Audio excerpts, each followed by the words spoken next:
what we can do.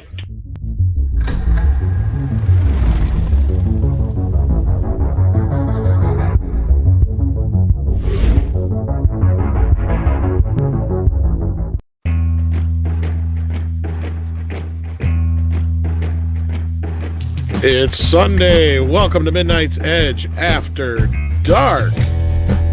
How's everybody doing?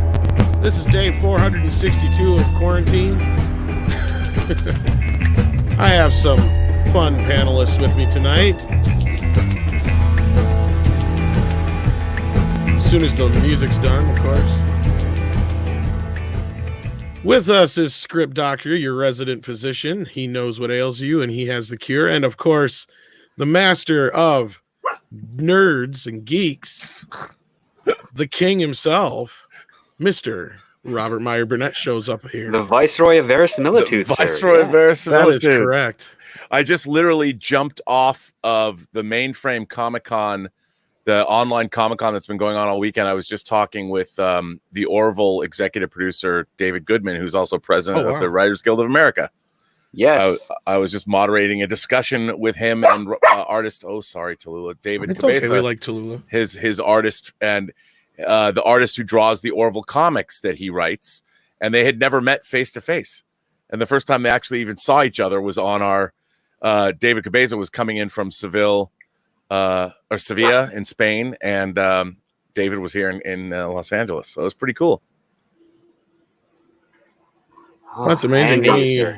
Any new news to talk about, or just business and all business? No, it was no. They again, for both production and in terms of getting the comics out with no comic distribution and all production on hold. There's really nothing to say. Although he did say, as far as the Orville is concerned, that the third season is much bigger than previous seasons, and that's pretty exciting.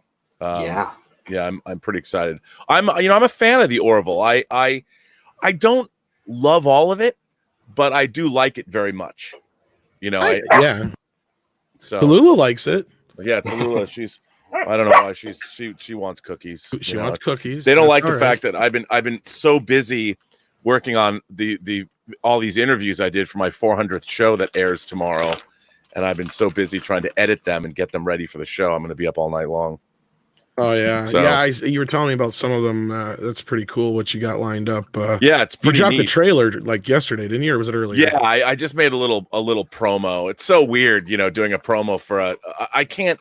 If you told me like I've only been doing this for like a little over a year, and that I've done 400 shows on my own channel, I mean that's just insanity.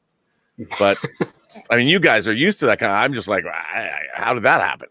So. Yeah, it's kind of fun. But I did, I've got a great interview with Brian Fuller where I specifically asked him that we could talk about horror. I wanted to talk about horror as a genre because he's a huge fan, and I'm a huge Hannibal fan. So I talked to him about that. And, I didn't want to do any muckraking or anything like that about Star Trek or that's why I wanted these interviews to be celebratory. And then I interviewed, I'm cutting right now, Barbara Crampton from Reanimator and Stuart Gordon's movies, and how she got back into the business with a movie called You're Next back in 2009. And she writes a column for Fangoria magazine, and she's producing now. I love her presence on social media. So I'd never met her. I was friends with Stuart Gordon, but I just contacted her and asked her if she would do it. And then, of course, Melinda Snodgrass. I interviewed Melinda Snodgrass about character payments and things like that. And then Carrie David, who's a friend of mine who has a documentary out called Breaking Their Silence, Women on the Front Lines of the Poaching War, that deals directly with wet markets and things like why we're in this situation now. So it's pretty cool. I mean, I was, and Bill Sienkiewicz, the master of comic art himself, Bill Sienkiewicz, who obviously drew Moon Knight and New Mutants and Elektra Assassin for Frank Miller. And so it's a pretty good lineup of people. It's an enormous amount of work trying to cut it all together, as you guys know. Oh yeah, that can be a pain. We got a super chat from Yodam Darkstar. Thank you so much for the super sticker. We appreciate that. But yeah, I'm so excited to watch some of those. And yeah, I know what interviews can be. We've got so many interviews that I have to finish editing yet. It's Yeah. insane. So yeah. And I will be releasing all of the interviews individually as well as single standalone pieces and as podcasts. So that's cool. Yeah. So you're starting that tomorrow then, or when's that start? Yeah, well, the 400th episode is tomorrow, and then I'll be dropping the interviews themselves after that, because like the Bill Sienkiewicz interview is like 2 hours long, and it's the shortest one's like 45 minutes is Barbara Crampton, so it's crazy. I mean, it just right. I mean, I figure it sounds like you're going to do like the shorter versions on your show, and then you'll have the full versions later, or how? That's how I'm going to do it. Yeah, that's okay. Yeah, absolutely. Yeah. That's what I figured. Well, I'm very much looking forward to that, because those are going to be fascinating interviews. You always ask some really great questions and have some good points of view. So, yeah, I mean, it's fun to do what I've found really interesting about social media is you can get a hold of people, and if I think Barbara Crampton, she did a little a background check on me first, because you can't just talk to anybody. You have to approach people in a professional manner. But it was fun. It's fun that people, like, I wish that people were accessible the way they are now via social media when I was a kid, because I probably would have had in high school, I would have done like a movie show where I would have interviewed celebrities and things like that. I mean, when I was in high school, I did one director interview that I wrote up in my high school newspaper with Martin Brest, who directed Beverly Hills Cop. And I was like, man, I wonder if I could ever talk to another director, and really when I was in high school, I didn't get to meet any. I did meet like Paul Verhoeven at a film festival once, but nowadays you can find people on Twitter and people will talk to you. So, yeah. Well, welcome for the first time, Itchy Baka. Itchy, he's a writer over at, what is it called? StarWarsIsDumb.com? Is that what it is? Disney Star Wars is dumb. Interesting title for a website, but it works. Yeah. Yeah, so welcome to the show. Itchy, of course, you may know from most of his reporting, but you're just you've never been on the channel before, but welcome. And I'd like to introduce you to Robert. You may have met Script Doctor before, I'm not sure on that, but I think we've met on we streamed on another channel sometime and last year, I think. Okay. So it's Robert, been a while. I got to ask you, speaking of, now that Itchy's here, have you been keeping up on all this Star Wars business that's going on with this announcement of the female-centric Star Wars show that came out of nowhere? Yeah. Not officially, actually. Well, yeah, I mean, I don't quite know what that means. It's like, I mean, if you did a show about Princess Leia, that would be, I guess, a female-centric Star Wars show. I'm a huge fan. I loved Russian Doll. I don't know if you guys watched Russian Doll. I couldn't get through it personally, but I mean, it has some good production value.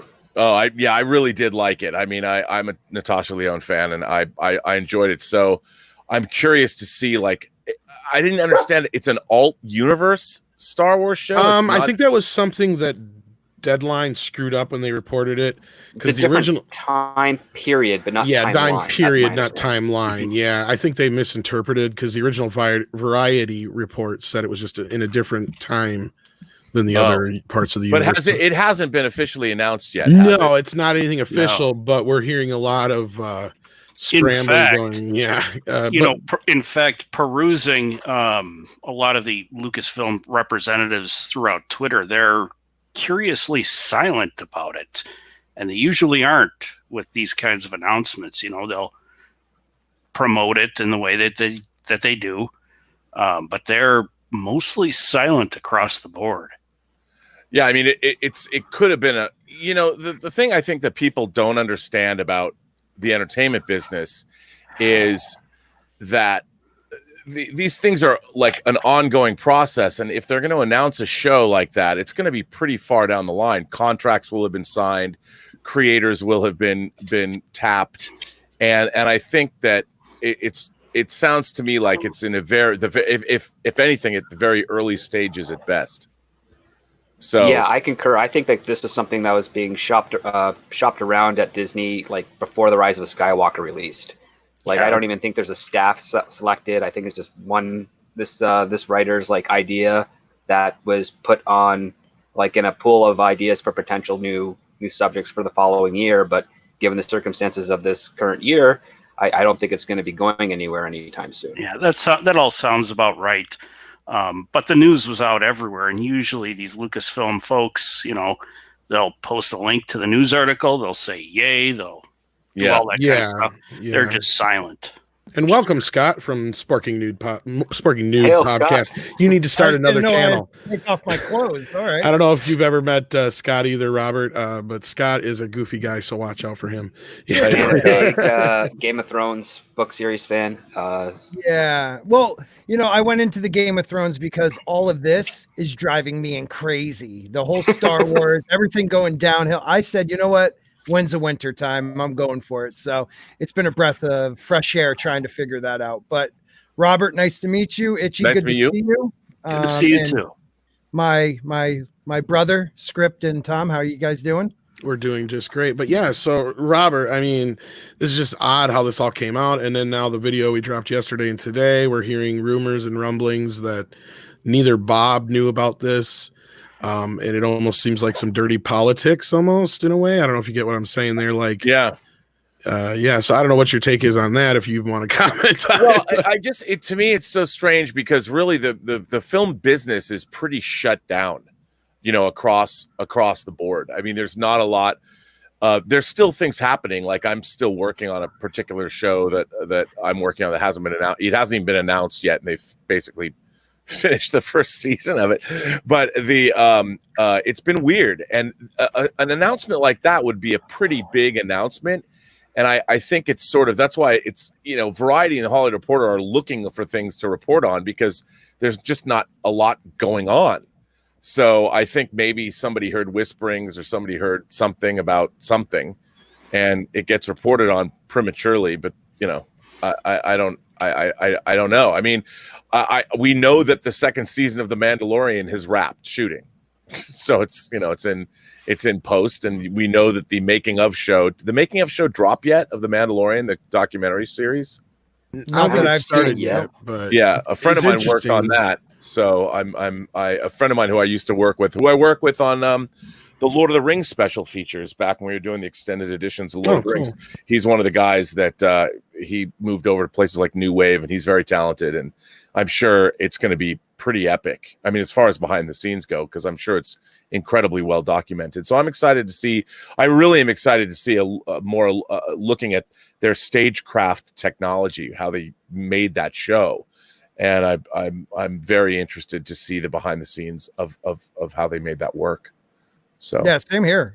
I out of anything that's come out of Star Wars, that's something I have enjoyed watching. I'm not in love with the show, but I'm in love with the practical special effects and things like that. So it will be interesting to see. But my question for you guys is, I heard Itchy as I jumped on say people at Lucasfilm and Disney will like maybe personally send out Twitter things like, yay, look at what's happening here.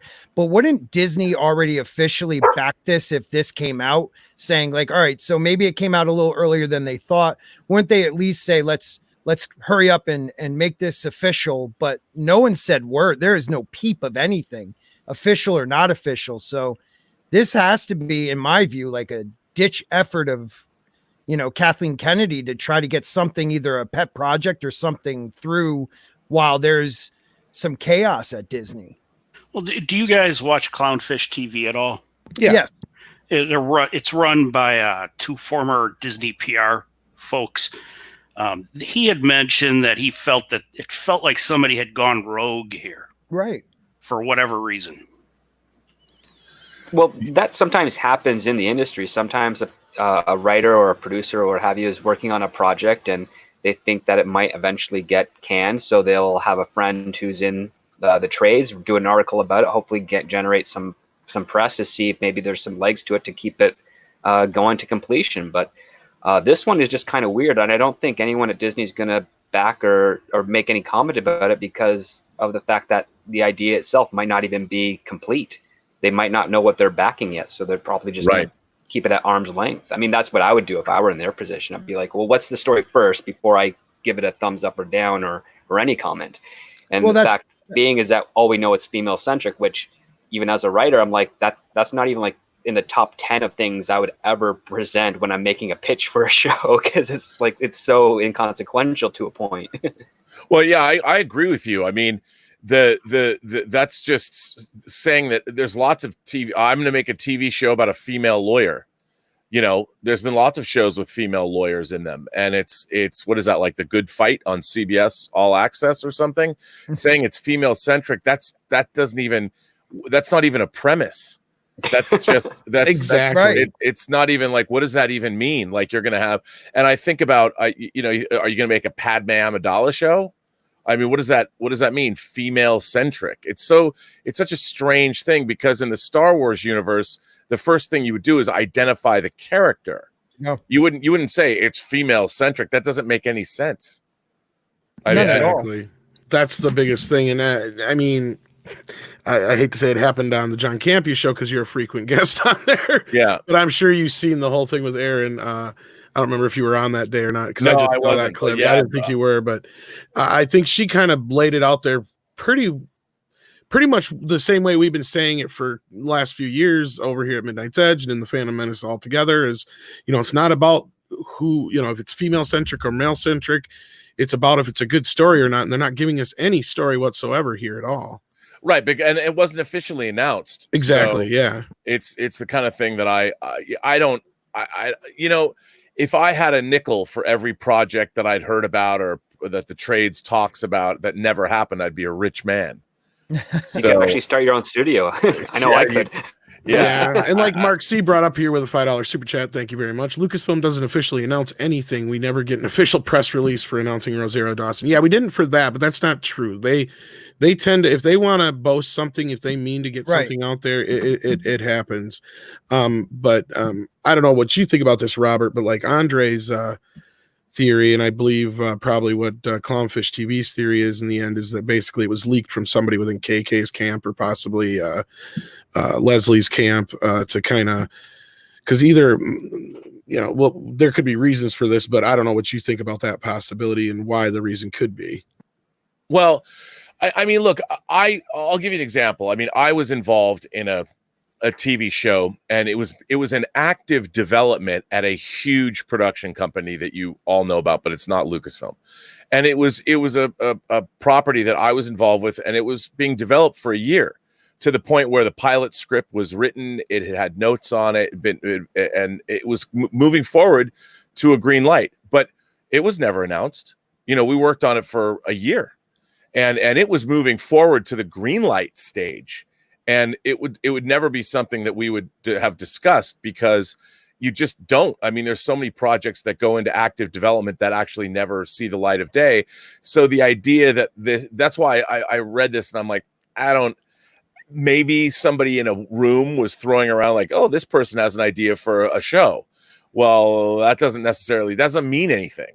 It doesn't even mean anything. Like, our show actually never went, and it was developed for a year where we had multiple iterations of the pilot script and everybody seemed to be happy with it. And I thought the show was actually going to go, and it never got announced. You know, it was never in the trades. And it was, they spent a not an insubstantial chunk of money on this development and the writing. They hired the writers to write the script, and it was never announced. Well, look at, I'm sorry, Robert. No, I was just going to say, but to your point, look at HBO with The Long Night, the Game of Thrones prequel, where they had the pilot, they had a large actress, you know, involved with Emma Watts, I believe. Or Naomi Watts? No, Yeah, thank you. I always get those mixed up. But I mean, the pilot was already going, and they just canned it one day and went with a different prequel of that same world. So it must happen more than any of us outside of the industry must know, right? Yeah, no, it breaks a lot of new people, and then it sort of strengthens those that have survived, I guess. Yeah, I mean, there's a lot of development, and there's a lot of projects. I mean, I can't tell you how many scripts. When I worked at Warner Brothers, and I can't tell you how many scripts they paid people to write that never get made. Oh wow! You know, when I was at, I'll tell you, when I was at Warner Brothers, I was working at Silver Pictures for a while, Joel Silver's company. I worked in feature production, then moved over to Silver Pictures, and this was back in the early '90s. There were scripts written for Speed Racer, for Logan's Run, for Green Lantern in the early '90s. Wow! And I covered. I actually have the Michelle Pfeiffer for Catwoman script. I got that sent to me a few years back. And Oh yeah, been thinking about reading that. and these are all scripts. Remember, some of these scripts they paid hundreds and hundreds of thousands of dollars to have written, Right. and they hire people and they never get made. I was And- planning on doing something like script reads with those. Yeah, Like, that'd be fun, I think. That would Yeah, be we should do that. That would be great. awesome. But so is it, Robert, do they buy them sometimes just to make sure other people don't make them, or do they buy them with the intent to make them and realize we're going nowhere with this, just shelve it? Because well, there must be like a limit to how long they own the rights to something like that, correct? Like a Green Lantern. it really depends. It really depends on the property. Like, I'll give you an example. Logan's Run. Bryan Singer was going to make Logan's Run, and during the production of Superman Returns, Chris McQuarrie wrote the draft, and it was being prevised. You can watch a big chunk of Bryan Singer's Logan's Run in previs form. You know, it exists. Right. As a matter of fact, before John Schnepp passed away, he was doing he was going to do a show based on The Death of Superman Lives, What Happened, where he was going to look at all these movies that didn't get made. I know, that sucks that he. Yeah. Oh, I was working with him on it, and him and Holly Payne, his girlfriend, were the producers on it. And we did a segment, like, we interviewed Sam Hamm about his version of Watchmen that never got made. And they did a thing on the Jetsons, an episode on the Joe Dante's The Jetsons that didn't get made. And then the Logan's Run episode, and I was able to get John some of that previs at Brian's behest. He allowed it to happen, and they were going to put some of that stuff in there. And it was Chris McQuarrie's script that got written. Hang on for 1 second. I got to let my dog out. But yeah, that's no problem. We'll introduce Christy while you're gone. Christy, how you doing? I'm good. How about yourself? Oh, doing all right. We also got a super chat here while we're waiting for Robert to get back. Mark C sent us $20.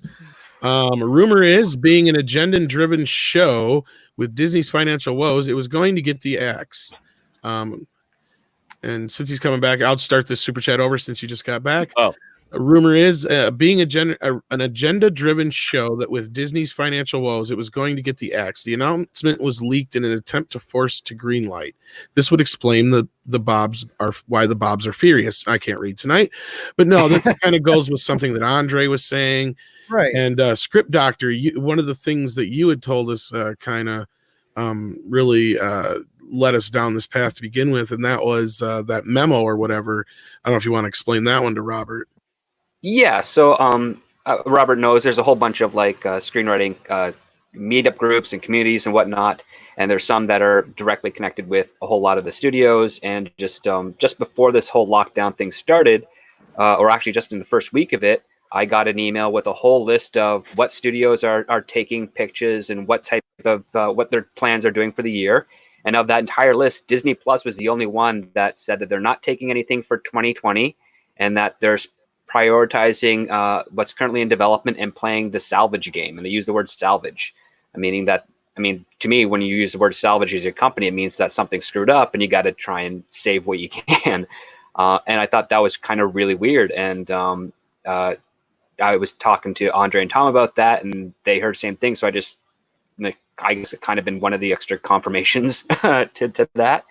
But stuff is still happening in Hollywood. It's just everything that doesn't require face-to-face things. So certain people that can do post at home are doing post at home. I myself have been doing pitches to executives and studios via Skype and Zoom during this whole time. And in fact, I've got to get a script together to submit in 2 weeks. As one of the execs is going to put it into what he's going to be pitching to his superiors to see if they can get something started for the year after next. So I'm working on that. So stuff is happening, but it's all like prep and action to sort of see who can jump on the ball as soon as this thing is lifted and get as much done as possible to sort of make up the lost time. And that's kind of what's going on right now. But with Disney, they're not doing that. Right. I can speak to that too. Like this show that I'm working on that has yet to be announced, it has been moving forward full bore.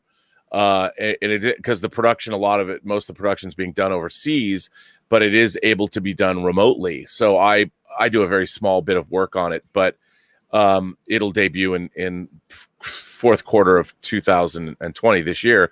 But that work never stopped. And then during the last 5 weeks, the movie that I produced, The Hills Run Red, that we made 12 years ago, is finally coming out on Blu-ray.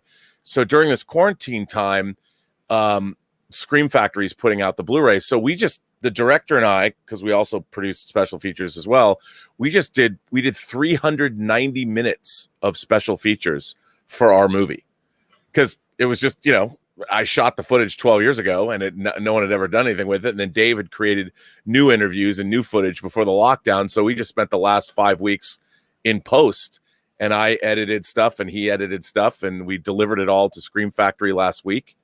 And our 81-minute movie has 390 minutes of special features. 6.5 hours. 6.5 hours. And it was like, That's well, amazing. if we were all working, it would, I mean, I was still doing YouTube shows and stuff, but we did it, and shipped them off. So that our production never halted. And it's depending on what people can do. It's the production end is like, what are they going to put on TV in 3 weeks or 4 weeks? I mean, they're going to, when they burn off all their shows that they already finished, it's going to be weird. The CBS is, or what was it? CBS was talking about starting up the Sunday night movie, and they air Raiders of the Lost Ark. Yeah. So it's so weird. I mean, it's just bizarre that we're in this situation, but Hollywood's never been here before. I mean, we've had writers' strikes, but this is a new one. Well, did you notice with that firing up of the Sunday night movie, they're all Paramount movies? Yeah, well, because obviously, because CBS owns all that stuff. Yeah. And I think it's fun. I just don't know, why would you tune into a movie like that and watch it with commercials? Like, such a bizarre, like, why not just go onto a streaming service, or better yet, put in my Blu-ray? I mean, I would never watch. And if it's not in the proper aspect ratio, it's such a weird choice. Exactly. Parrot Head sent us a thank you sticker. Thank you so much for $1.99. And then that guy from That King says, Disney operates one fiscal year ahead. This was already approved pre-COVID. COVID hit the press schedule and remained, and they are cutting the press flops. Yeah, I pretty much what I think you're saying is what Andre and I and a few other people have been kind of saying is, this is what I think, going off of what Script Doctor was just saying here, is this was something that was going to get the axe, or probably wasn't going to happen now that all this is going on. Somebody panicked and leaked it to the press, because now it puts everybody in really bad optics if they try to cancel it or say it was never going to happen to begin with. One of the big questions I would have about all of this, we've heard Script Doctor talk about how the Bobs were livid. There was that rumor floating around there. We know that Hedlund was Weinstein's assistant for a time. How much does Bob Iger's involvement in the Weinstein lawsuit via Paz de la Huerta have to do with all of this, if anything? Oh, there he is. I thought we lost him for a second there. You brought up, the Weinstein thing was another thing. Like, it's no secret that... Paz de la Huerta added Bob Iger and Michael Eisner to the Weinstein lawsuit. Mm-hmm. How much does that have to do with all of this, if anything at all? Well, here's the thing, and the reason that could mainly be because Disney was where Miramax was located for how many years, Robert? 10, 15? Yeah, a long time. So if in between Eisner and Iger, they would be held accountable simply because he was working at their company. Now, I don't know if this is a situation where they'd have to prove that any of those guys knew anything was going on or not. That's not, stuff we normally get into too much. But again, like with going off of that, it's really hard to believe that Leslie had no clue what was going on, being that she was his assistant for a year, and I believed worked for Miramax as an assistant for almost 7. Well, like Itchy's saying, though, Tom, where Itchy's going with this, where I kind of feel like is it's just the optics of it. You have this young lady working for Disney that people think might have went rogue, and then the Bob being worried about being added to that list. It just, it's going to make people look at a part of that they don't want Disney's name attached to. I also would think that if this was rogue, wouldn't don't usually these companies want to, try to make a quick spin on it and be like, either, yeah, we're looking into every option right now for different shows, or no one said anything except we hear about them being livid. That's kind of where I don't know if this really caught them really by surprise and they just don't know how to handle. I don't know if this they're info. livid so much about the surprise of it, so much as the dirty politics of it all, I think is the thing.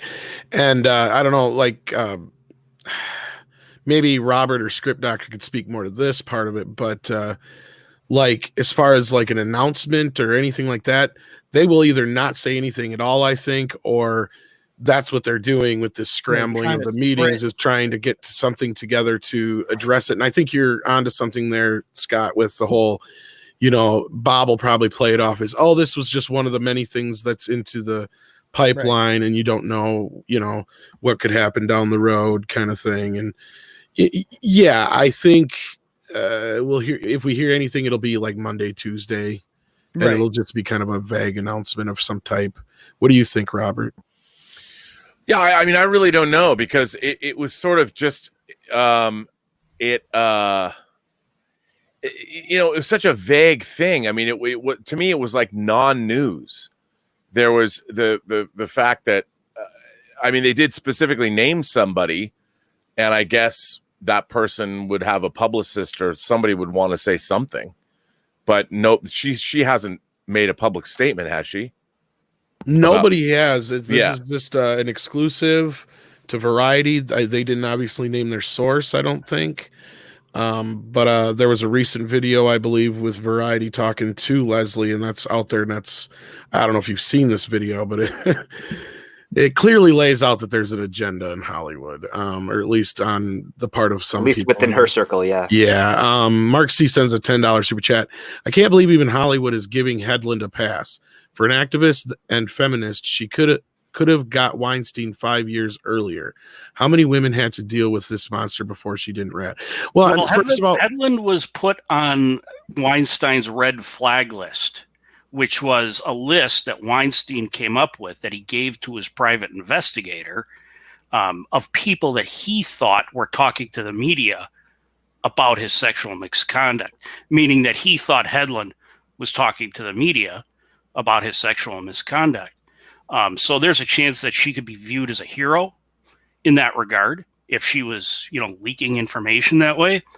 But then I also wonder if she was talking to the media about Weinstein. Is it possible she was also talking to the media about Iger, and Iger's now a defendant?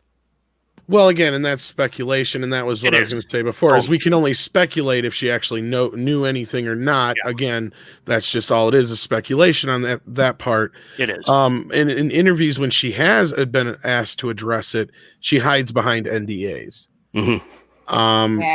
That's the only problem there. Yeah. And Christy sent us a super chat. She sent a poopy emoji. If you want to keep sending super chats, you can go back to the chat, and I'll bring Comics Division in here if you're going to be a brat like that. No, I'm trying not to laugh because Scott is talking and he's muted. Oh, he does that crap on purpose. But yeah, so Robert, I mean, that obviously the Weinstein thing is a touchy subject. I don't know how much you really want to talk about that, but. Oh, I don't really know much about any of that. I've never worked with anybody that worked for Weinstein, although I knew somebody who went to work for Weinstein later. But it's a very weird, it's a very weird thing, because there's a lot of people in Hollywood that they didn't get dates in high school. So they just couldn't, they didn't get to take the girl to prom that they wanted to take, and they get into positions of power, and because of their alpha personalities, and then they do abuse their position, and it goes on. And I think anybody who works in Hollywood has seen it. But on the other hand, people are like, well, we can't, it's hard to police. Like, it's hard to I've known things that have happened to people that I've known personally, and I'm like, I always ask myself, could I have done something about that? But there's nothing really, if you're not directly involved and you haven't literally witnessed it yourself, there's not much you can do. And then I've witnessed, I know people in Hollywood that I'm good friends with who have been pilloried for years for doing things, and they haven't done things. It's just they lead their lives in such a way where they're very upfront about everything that they do, which a lot of people don't like, and they would rather believe the worst things about people than the truth, because the truth is that there are people that they're very upfront with what they do, and they're not making anyone else, they're not victimizing people, but everybody thinks they are. Right. And The optics of it, right? The optics, if people want to believe it, they're going to believe it, even if it's not the truth. Yeah.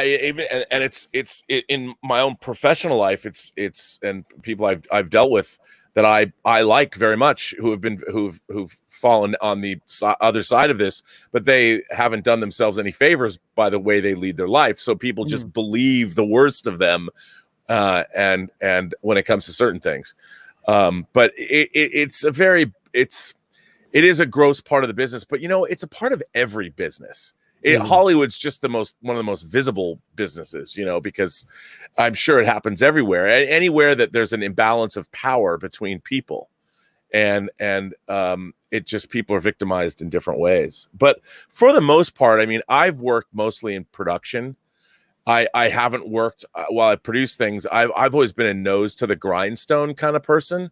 So it's a different world when you live in the post world and you live in the world where you're actually on set all day long making things. A lot of those kinds of shenanigans you don't really see. It's not really a part of your world, because you're not wielding power necessarily. You're working your ass off. It happens everywhere, but it's, in my experience, I just haven't been on that side of it all. Right. Coworker.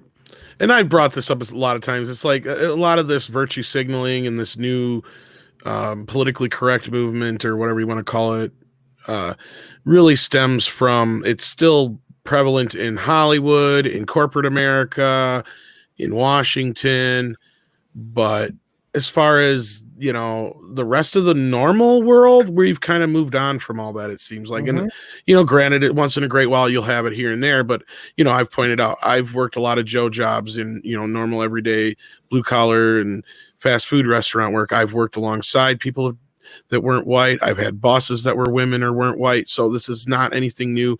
I don't ever remember having heard about any kind of, misconduct on the job by anybody or anything like that, because we all watched the video.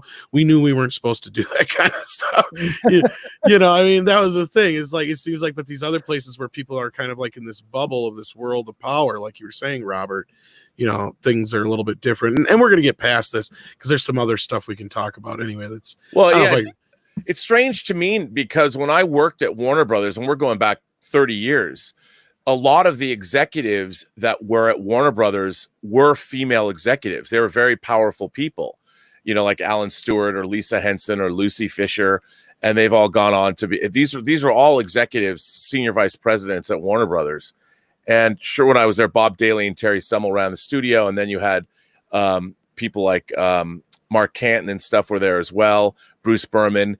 But I worked with a lot of powerful female executives. There was a lot of in legal and finance as well, and in feature production. So where I was at the studio level, there was a lot of powerful women that I worked with. And it depends which section of the business you're working in. And I think that's probably true of almost any business. And I think what we're living in a time where, look, I've always believed that the more people, the more diversity that you have in terms of people's opinions and people's stories. And when you're making a movie, it's always better to have more opinions than less opinions, because there's perspectives that you need, things you haven't thought about. And when you're working in actual production, that actually comes in handy when your boots on the ground, and that's important.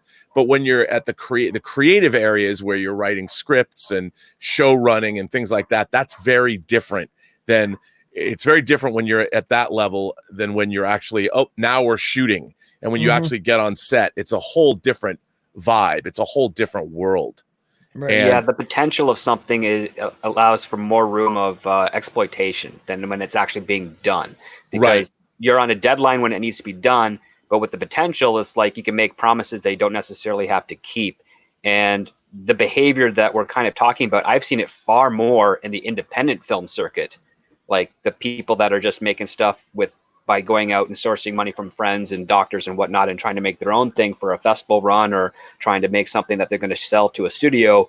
That's where I see there's a little bit more abuse of power, because they're exploiting people that are not really in the industry yet, that just want that shot. right. And that's where you can get a lot more into the weeds of sort of things. When I managed to like kind of distance myself from that and start working and pitching to studios and whatnot, that atmosphere kind of like wasn't there. I mean, it was there, but more of like an echo as opposed to something that was dominant or prominent in any way. It was just, if I met executives that had power, they were most likely dating beautiful people or cheating on beautiful people Right, with, right. with who they are. And it was all consensual around. It was rarely a situation where it'd be like, do this or you don't get your shot. And in this very few cases where my friends who were actors were in those positions, they always said no, and then but they're still working. So like clearly it wasn't a career ender for them to just say no, I'm not going to do that. And on top of that, those that were asking were never forcing. So I mean that's the context that has to be also considered for those that are not aware of how things work in Hollywood, sadly.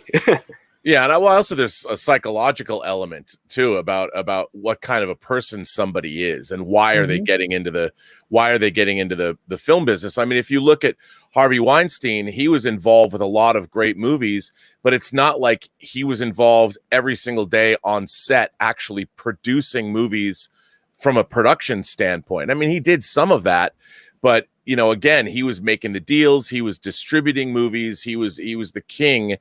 And he was in a place where he could get away with it. But when you're making something, trying to make your day in 12 hours, there's no power that you're wielding there. I mean, you either make your day or you don't.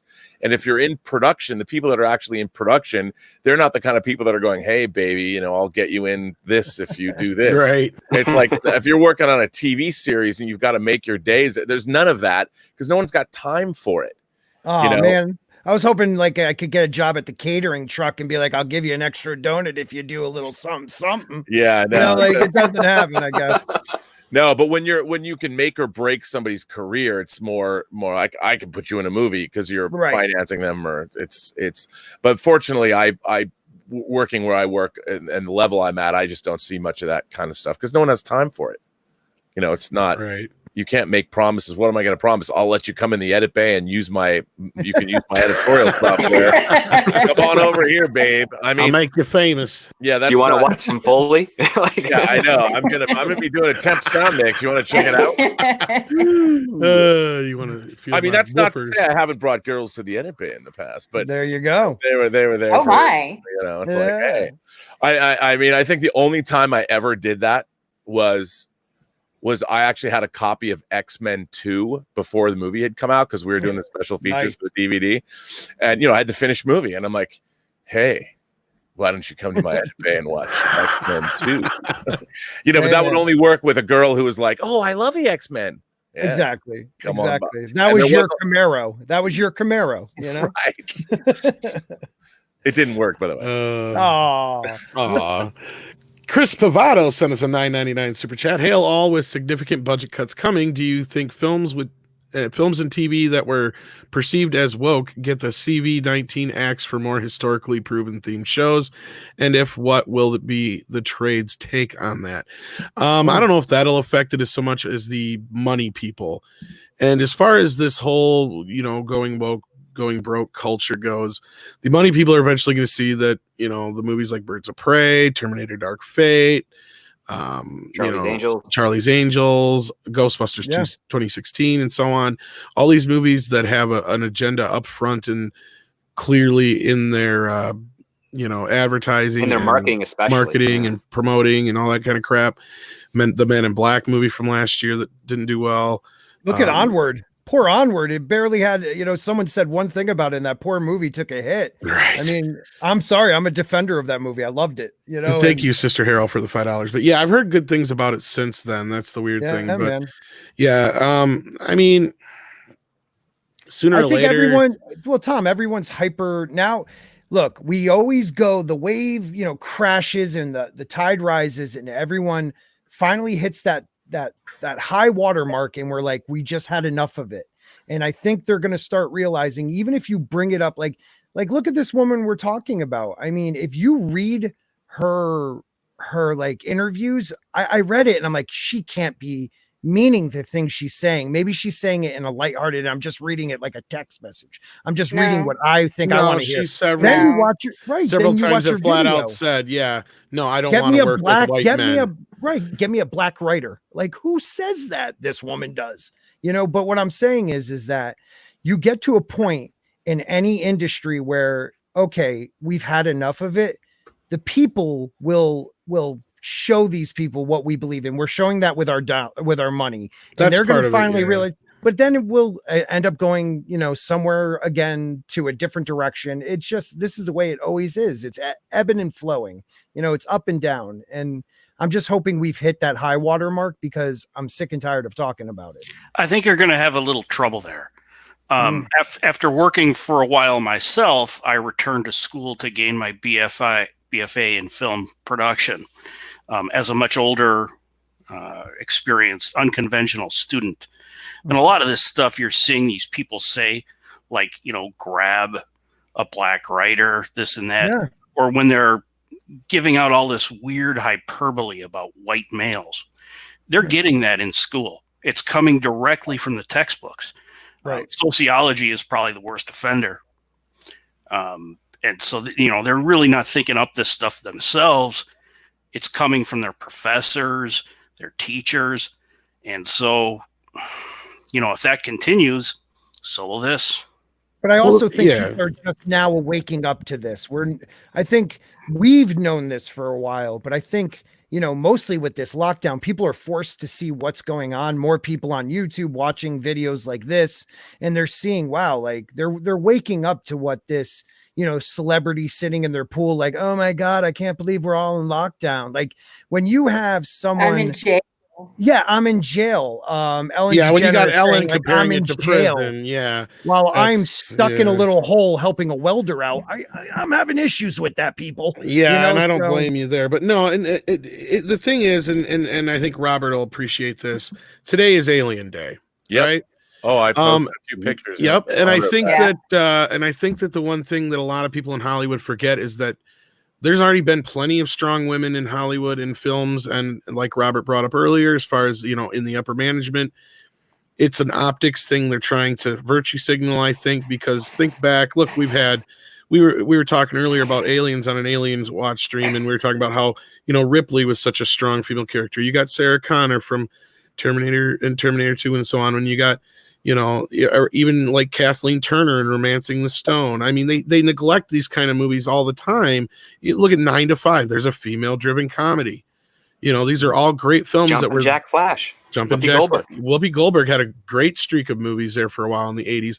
It's like they just keep forgetting that, and Eddie Murphy was arguably the biggest star in the 80s. Right. I mean, God, yes. So how can you sit there and say that Hollywood has not ever noticed? And that's the thing is we're trying to say, it's like, we don't care as long as you give us good characters and good stories. The first thing you tell us about it shouldn't be that it's female centric, though. That's going to turn a whole bunch of people off, because we're so used to this gil woke and broke culture right now that everybody's shoving their agenda in everywhere, when it's like, you know what? Sci-fi, especially, as I just pointed out, has already had strong women, especially if you throw in the slasher genre in there, because every famous slasher genre is led by female characters. Nancy from Nightmare on Elm Street, Jamie Lee Curtis is Laurie from Halloween. The list goes on and on. So I just don't understand this mentality and where it comes from. Other than these people are just out of touch. Can I ask a question? Isn't the idea of female centric like a stereotype? Like, what is female? What is that? What does that even mean? Well, that's the thing. Yeah, it's a buzzword to them. Basically, it's just a way of getting behind this in a way that they're going to get the right think people behind it in their eyes. Right. Well, they're regaled with these tall tales of the 1960s, and they're shown these grainy photos that romanticize all the protests of that time. So they're trying to emulate that period and trying to bill themselves as civil rights activists. when most of these battles were fought and won decades ago. Well, I think you just hit the nail on the head. Is that these battles were already won? Exactly. Yeah. And it's such a strange, like, I look at Star Trek, which is obviously everyone knows I'm a fanatical Star Trek fan, and I look back and you look at a show like Deep Space Nine. You know, the show was fronted by a black actor. Avery Brooks played Benjamin Sisko, who not only that, his character was a single father and was shown as having a very functional relationship with his son. They had a great father-son relationship. And on that show, I mean, yeah, they did an episode like Far Beyond the Stars that Avery Brooks directed, but there was many different people of color and strong women on that show. And nobody even, it's like, ooh, Michael Burnham, and look at what Discovery's doing. I'm like, what? I mean, Star Trek has already done all of this stuff. As a matter of fact, it was a trailblazer. It continued to be a trailblazer, and everybody wants to act like that never happened. Oh yeah. Like the people that are was the trailblazer. And 1 year before that, it's interesting that you bring up the 60s, because I've been rewatching Lost in Space, like the Irwin Allen show. And in that second episode, Maureen gets a spacesuit and says, I'm going outside. I'm going to rescue John because he's like drifting away from the spaceship. And all the other male characters aren't willing to do that. And it's like, this is 1965. And this is a mother wanting to, protect her family, rescue her husband. And yes, while that show did go on, it became a little less more sure. Leave It to Beaver stuff and whatnot. But that's kind of like an interesting moment that, in 65, they're having the mother rescuing the wife rescuing the husband, as opposed to like another man going on there or anything else that these other writers today are saying that's what it would have happened. That's what it was back then. And there's evidence contrary to that point. Well, it comes down to, you still have to tell a great story. Like on my own YouTube show, I'm always saying that you can't put your agenda before your characters or your story. Your story should have whatever your agenda is, whatever point you're trying to bring across should be baked into your narrative. It shouldn't be something that you're putting, once you put something like that front and center, you're actually getting in the way of the story that you're telling. It's interesting. I don't know if you guys saw Karen Kusama's Destroyer, the Nicole Kidman film. She plays a cop. It's an incredible movie. And it was an incredible female character. And it's exactly like if I'm going to watch something that has a female protagonist or a male protagonist, I don't care what the protagonist is, but you want to watch a story that is riveting and is amazing. And that movie was amazing, and it was completely female centric, and it was a badass film, but nobody talked about it like that was the kind of movie it was, because it was just about a female cop. And it's exactly what you're talking about. What they're talking about here is they don't want a good story. They just want to address this agenda. And if that's all you're doing, where's the story? You're not, you need to tell, if you want to show people of color or people that are fluid, gender fluid, or whatever you want to do, tell a story about people like that. But don't make the fact that they're gender fluid the first thing that you think about. Like, I'll watch a story about any protagonist. I don't care who it is, as long as the story is good. But if you start out and say, this movie is going to celebrate women's issues, you're already dead in the water. Exactly. And that's the problem. I mean, I want to know, tell me a story about a great character. I don't care. The wagging finger. Absolutely. It's didactic bullshit. And it's like, that's the problem. And the reason why these movies don't work, I mean, I think the reason Ghostbusters, the remake of Ghostbusters, the reason it didn't work is because the characters in the first film are played straight. They're played, the first Ghostbusters, they're played deadpan. Bill Murray's the wacky guy, but Harold Ramis, Stantz and what's the name? Dan Aykroyd. What is Stantz's? It's Dan Aykroyd, Stantz, and their characters' names, but Egon and Egon. All those characters were playing it. And Bill Murray he didn't even believe in the psychic stuff. He was just along for the ride, and that's why that film worked, because once the mayhem started, those characters were funny, but you believed that they would exist within the confines of that movie.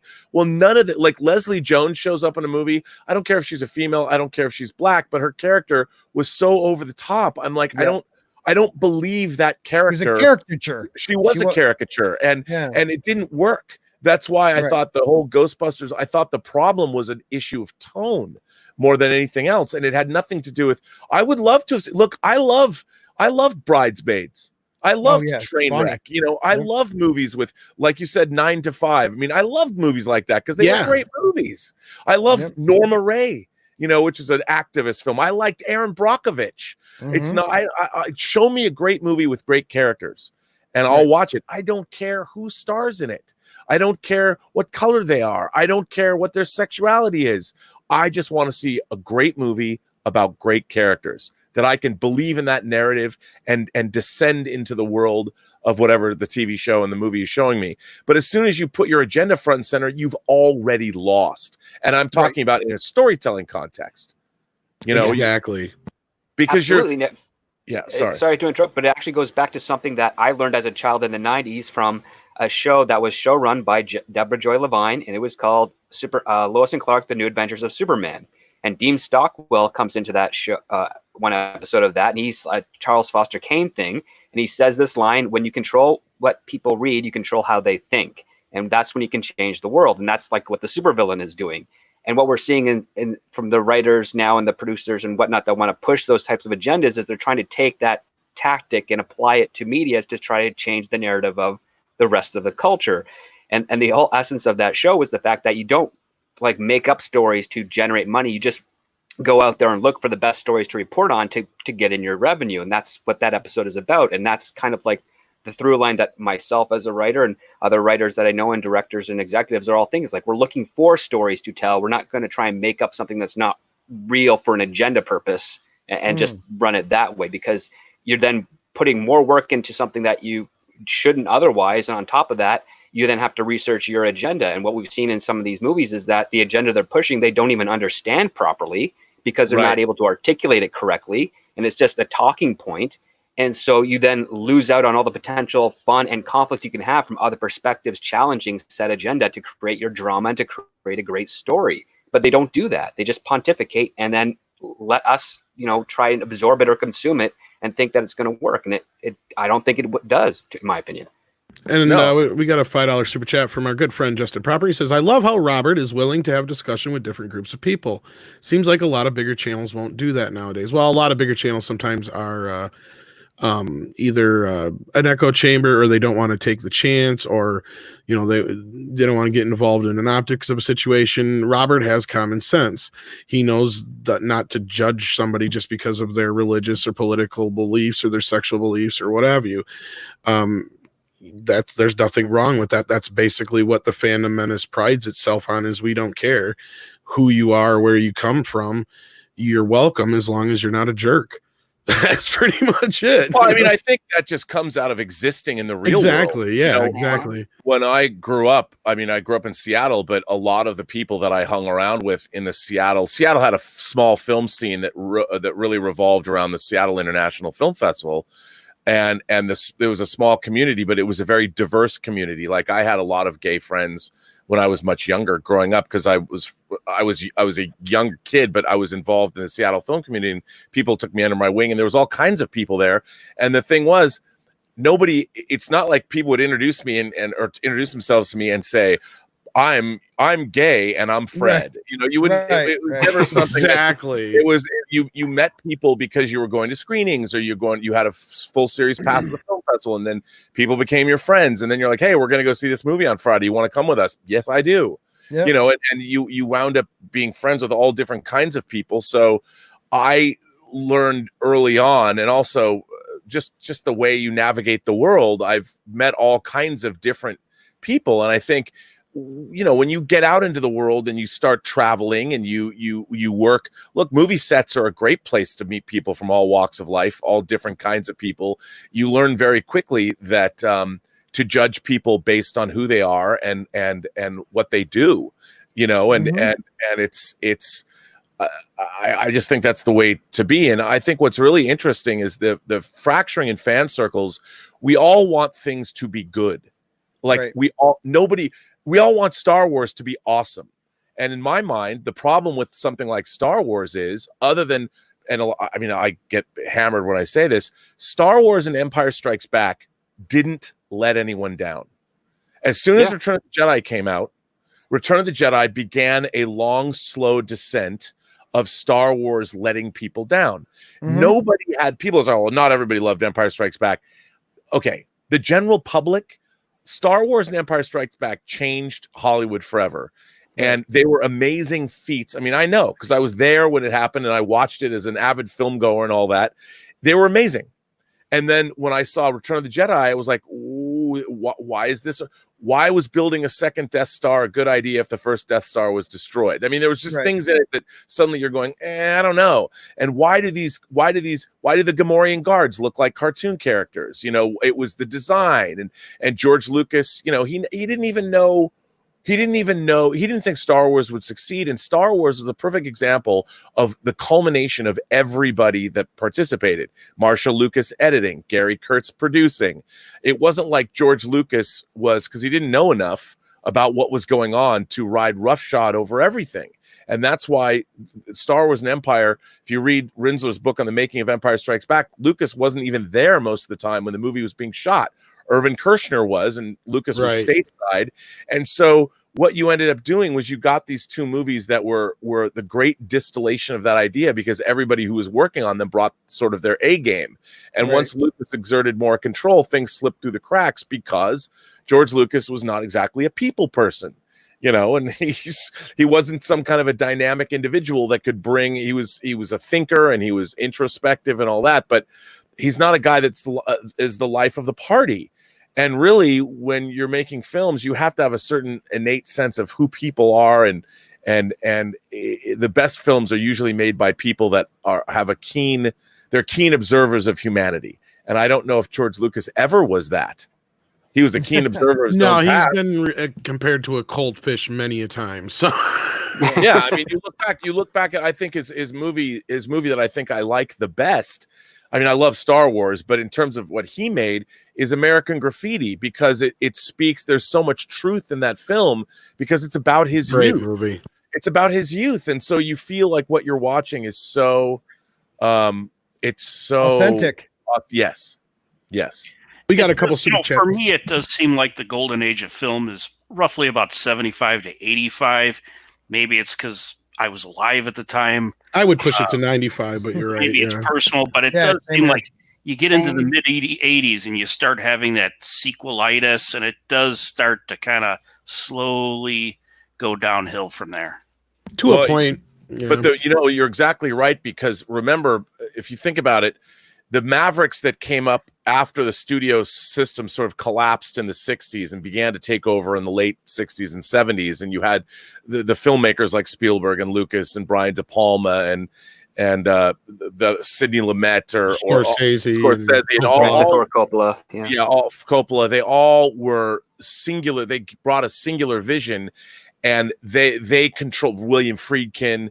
And they would make things, and then the studios would then market them. And if there were these big hits, the studios were in control of the money and the promotion, but it was these mavericks that were deciding to make films that were personal passion projects and things like that. And once they become really very successful, suddenly these franchise things were born. And then the studios suddenly sort of took the control back. And they were in charge. Okay. And it became, the balance of power has shifted. Now there are very few at the studio level. There's very few mavericks left. The studios are deciding what gets made and who's making them. And they're the ones that are hiring directors. You very seldom now see directors bringing in passion projects to studios unless they're already very established. Right. I mean, look at David Fincher. He could probably make anything he wants, but he hasn't made a movie. He's making Mank now, but he didn't make a movie for 5 years because he didn't want to deal with the studio bullshit. No, and Star Wars is a great example of that, because I brought that up before too, Robert, how, the old studio system started to go away, and then all these beverage companies and all these other, entertainment entities started buying up all the studios when all the moguls started dying off or selling off the studios. And you're right, they didn't know what to do with this shit. So they're like, oh, get us some film students. So they went and got a bunch of film students, and that was Scorsese and all those guys. And then, the perfect example of this is like Alan Ladd, when he's like, I don't know what this crap is. You got a dog as a co-pilot, and, some planet is blowing shit up, but I liked American Graffiti. Go ahead and make it. And that's the thing. These guys didn't know how to make movies, but they knew how to market stuff. And like you said, they knew the potential of something if it was, if they knew something was there, and that's what they knew. They didn't know the entertainment side, but that's why we got Spielberg. That's why we got all these guys, because Also, they were allowed to run free, kind of. but money is a big Yeah. issue. I mean, studio movies are now all over $100 million. That's all they're making now. And I mean, just even 30 years ago, back in the 90s, if you looked at what like Paramount would make, their slate of movies, they'd put movies out like Hunt for Red October, which is a powerhouse literary adaptation that's also a great action adventure story, and made by John McTiernan, coming off of Die Hard and Predator. And this was a perfect studio package. Successful book, successful director. They put these things together with actors, great actors, and all these elements were in place, but they didn't cost $100 million. And yet they made good money. Now it's like we have to spend $100 million, $200 million, $300 million on these properties, and we expect them to make $1 billion. And when you're there, the entire studio system is now vastly different than it used to be, because at the corporate level, you can't justify spending that much money unless you know you're going to get $1 billion return. So everything has to be, all these IPs have to be as risk averse as possible. And so we're who knows if all the interesting stuff is now being done episodically on streaming services, and it's too bad. Yeah, you're pointing to a mentality I used to see in Richmond Hill in Ontario, and also in San Diego whenever I was down there, which is, the types of guys that have a lot of money and they buy the most expensive thing because they think it's the best because of the how much it costs, and they're not realizing that the quality is maybe not there because it's a brand you're buying, not a function. And Right. it seems like that's the issue that's happening with the studios. Like, we have to spend like $200 million on a movie because that's how we know it's going to make money back, completely forgetting that, for 50 years, there were some really profitable films that didn't have such great budgets, and there's a reason for that. Right. And the other they're problem, just not looking at the content. They're looking at the price tag.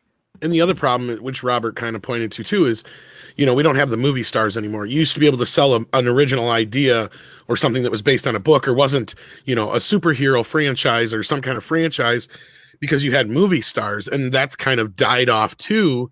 So there's another problem. That's why they rely so much on remakes and reboots and sequels, is because they don't have the movie stars they used to either. That you can't put Tom Cruise in a movie anymore and expect it to make, $100 million, like Robert was saying, anymore. It just doesn't happen that way like it used to.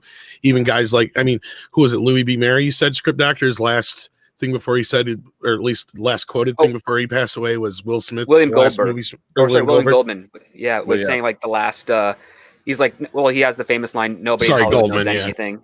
And the last thing is like, Will Smith was like the last great movie star that at least in his opinion, was the last great movie star. The guy whose name could draw a massive amount of people to go see him because he was charming. He picked interesting films, and that was the case. And he said after him, there's never going to be one like him again. Yeah, and he's been a movie star for over 20 years now. Yeah, and that's just it. His time's ticking up. Guys like Tom Cruise aren't bankable anymore. Even Tom Hanks isn't a sure thing anymore. No, and you look at like, I look at what Jason Blum is doing over at Blumhouse. Their model of making movies. Oh yeah, they got it figured out. Yeah, I mean, if you look what Lee Wanell did, and I this is something I don't. Invisible Man comes out. Talk about a movie that could be considered an agenda-driven film. I mean, even though it's like, but it was done well. Yeah, it was like Sleeping with the Enemy or something. But nobody talks about it as an agenda-driven movie, even though it stars Elizabeth Moss.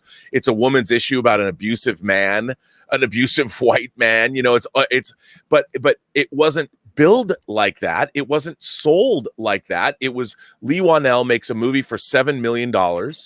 And he makes over 100 million worldwide. And I'm like, why isn't Hollywood looking at that? Why doesn't every studio have a Blumhouse? I mean, obviously you don't have Jason Blum, but why isn't every studio making movies for that much money, for $10 million, that are that good? And because, well, one, it's really hard to write great scripts. But if you could make 20 $10 million movies that all made $100 million, that's a huge profit margin. But you would have to have talented filmmakers and talented writers to be able to come up with that material, which is really, really hard to do. But it's strange to me that the studios are not even addressing that, because it's like, look, the movie that I finished the Blu-rays for, the Blu-ray, we produced this film called The Hills Run Red, and it was for Silver Pictures and Warner Premiere, their direct-to-video division. Now, it was the second part of it. It was a 10-picture deal that Silver Pictures, that Dark Castle Entertainment had with their direct-to-video division, where we were going to make movies in the $4 to $5 million range, and they were going to make 10 of them. Well, after we made our movie, they killed that entire program, because the thinking was, why should we make a movie for $4 or $5 million that's only going to gross like $20 million on the direct-to-video circuit? I was thinking to myself, well, we got to make our movie, but there was another movie called Cheerleaders in Trouble that was prepped and it didn't get made. But I'm like, why? Who's going to make movies in 20 years? Why wouldn't you want to have a program in the studio system if you know you're going to make get $20 million on a $5 or $4 million spend, because you're distributing the movies yourself? Why wouldn't you want to do that and cultivate new talent? Yes. And do that? Like, look at Christopher Nolan. He's basically been putting out movies at Warner Brothers, and he started after Memento. He was brought into the studio system and did Insomnia, which is a remake of the, I think, Norwegian movie. He redid that, and then he goes on and makes The Prestige and makes Batman, and he's pretty much been at Warner Brothers the whole time, and they cultivated that talent. Like a minor league almost, right? Like a minor league farm system. Absolutely. Yep. And I don't understand. Of course, you would need executives at the studio. You would need visionaries at that level who would be doing things like that. I mean, I could see that Kevin Feige could do that with the Marvel Cinematic Universe TV shows, right? Using Disney Plus to cultivate those people. Yes, yeah. And there's a lot of people that were found, filmmakers that are working today that were found. A lot of the horror filmmakers you see today made like horror shorts, and they get plucked and they get to make a feature. And I think that's why aren't we doing that? Why aren't we getting that in entertainment now? It baffles me. I don't get it at all. I don't get it either. I think it has to do with the lack of discipline. I mean, one thing that Blumhouse has is, and from what I've heard, is that they're all like nose to the books. Like, they're disciplined. They know exactly like how they're going to strategize, how they're going to plan. Well, they come from low budget horror backgrounds, so they know what they're doing. And the fact that they're not exploding their budgets as they make and market new things is actually a really good sign to their dedication to the studio. I mean, that's the one thing that kind of ruins your franchise, your potential franchises, when one studio decides, hey, we're going to spend this much money, and then they do everything right and they get lucky, and other studios think that's the model to follow, when it's not actually the case. You have to sort of look beyond the price tag. You have to, because Robert's absolutely correct. Writing is really, really hard. I know there's a lot of people out there who watch a movie and be like, yeah, I could write something better than that. And I'm thinking, well, maybe you could, but once you start to get into the details of things, maybe that's when you start to get challenged. And on top of it, like, just because you might be able to write something better than that doesn't mean you're going to write something better than the best thing that's going to be shopped around town. Like, you can't just measure yourself against the terrible movies that you see all the time, because those ones get made for whatever reasons, be it nepotism or connections or what have you. If you're trying to get into this business, you got to find out what's the hottest script out there, read that, and be like, can I write something better than that? And if I can't, what can I learn from this script to try and make myself better? And the same thing goes as a director for a filmmaker, same thing for an actor as an actor, cinematographer, all those things. You got to measure yourself against the most popular that are also the best, that show the consistency. And that's kind of how Nolan started. And unfortunately, Warner Brothers has been giving him technically blank checks, and his movies, I think, in my opinion, have suffered a little bit because of that, because he doesn't do the research that he used to do, and he kind of likes to go a little crazy with some of his own special effects to surprisingly great results, especially with Interstellar and of course Inception, and possibly with Tenet. I'm looking forward to that. But I mean, that's the other part too. Like, Warner Brothers has no discipline with Nolan. They trust him because of what he's proved so far. But I think that's also going to be to their detriment, because I think if he was a little bit more reserved, his movies would probably play to a bigger audience, because now there's a bunch of Nolan fans out there that are like, in Nolan we trust, so to speak. And I don't see many new people kind of hopping on board to him as much like with the Spielberg in the 80s or with Ron Howard in the 90s. I think though too, you got to give it up for Nolan for going in and doing something like Dunkirk after Interstellar, which wasn't that expensive. I mean, it was expensive for what it was, but it was a pretty decent sized hit for a movie that, it was another one of those. I mean, Nolan's been interesting because he'll have a success. He's been practicing. I'll do one for them, and then one for me.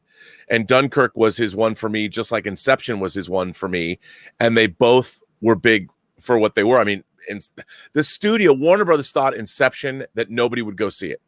Yeah, I know. I remember that. The studio marketing department they'll still tell you that there are the people that are still there that, oh yes, it was all of our marketing that made Inception a hit. And that movie made like $900 million. And it was a monster hit. And Dunkirk was kind of the same thing. The studio allowed him to do it because he was coming off of obviously the Batman movies. But Dunkirk did very well for what it was. And I think he's sort of a very clinical filmmaker. His movies are not exactly paragons of warm, fuzzy emotion. No. But I mean, I do like them, and I like his filmmaking, but it tends sometimes to be a little clinical.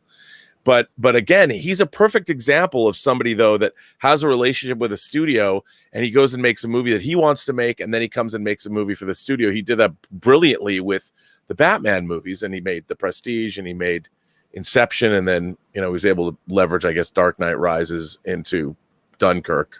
Interstellar. Yeah, he did not want to make Dark Knight Rises. Yeah. No, and I don't blame him on that one, but yeah.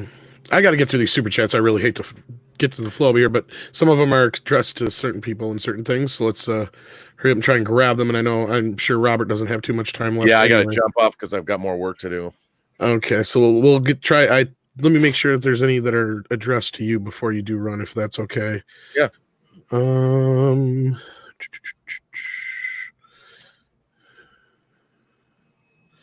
Sorry, guys. Didn't no worries. Let him get away from me here.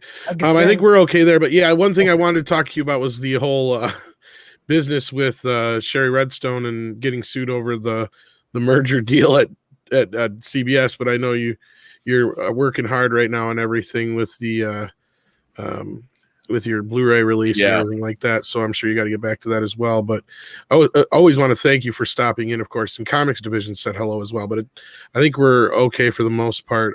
But that guy from that thing brings up a good point here. Kind of sums up a lot of what we've been saying. I read the entire Nancy Drew collection as a kid, not to better understand the female experience. I just liked a good mystery book. And now I'm sexist. It's like, it's like all of a sudden, just because... yeah, it is just silly. The one I did, I think this one is the one because I lost it here. I love how Robert is willing. Oh, we already got that one, didn't we? Yeah, no, we already got that. Okay, so that was the only one I had here. So yeah, if you do have to bug out, I understand. Thanks for the invite. I love when you send me. Haven't been able to come on, but thanks for sending me the invite today. Yeah, it's been great, and we'll have to have you back to talk about some of the other stuff real soon. And I know we've been trying to plan that other deal. Yeah, I really want to do that too. But we'll try and time that better with your Blu-ray then too. Anyway, I've got more time now because we delivered that and everything. Right. It was great meeting some of you that I haven't met. It was an honor, man. It was an honor. And we'll talk soon.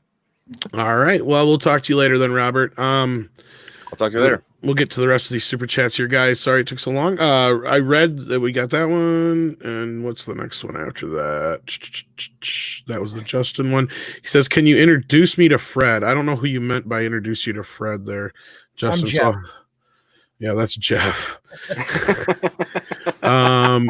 Chris Pavato said to PhDs, PT, what? That's why Geeks and Gamers, Nerdrotic, Overlord, Clownfish, and others push back. Just because there's a voice to express this shouldn't be the main point. Celebrate all voices without rewriting old stories, or I could be wrong. I don't know. Oh, that's the one I think I wanted to get to while he was still here. But yeah, that kind of calls back to the other one before about, I think, asking how Robert would even, how they were impressed that Robert would even speak to our ilk. Basically. It is awesome that he jumps on. No, he's a really good guy. He's honest as much as he can be. He's very honest. And then the Supreme Heretic sends us another one. Thank you, Drew. You or Comics Division could probably hop in here now that We've got some room. Hail to the chat, hail to the panel, and bring back stories. That's right. I've actually got to go too, my guys. All right, no problem, Itchy. Thanks for hopping in, man. Check out Itchy. Blast. Really appreciate it. And, do you have a channel yet? Yeah, I have a YouTube channel, Itchy Baka. And I've got a number of videos up there, and I've put together some documentaries and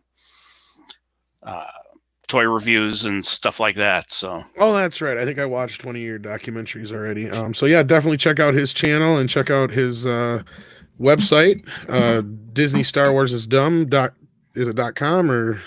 It is. Let's see here. It is Disney Star Wars is dumb.wordpress.com. All right, so check that out, and thanks for hanging with us, Itchy. We appreciate that, and thanks a lot, guys. You do great work. So Later, keep it up. Bye. All right, so I guess either one of you can hop in. Yeah, look at that. Well, yeah, there you go. And then I finally caught up on this, then so I can bring it up on the screen. I got Matt G for $2. Thoughts on the New Age of Hollywood, 67 to 76. Yeah, that's when they kind of started transitioning from the old Hollywood. Hey, Drew, how you doing?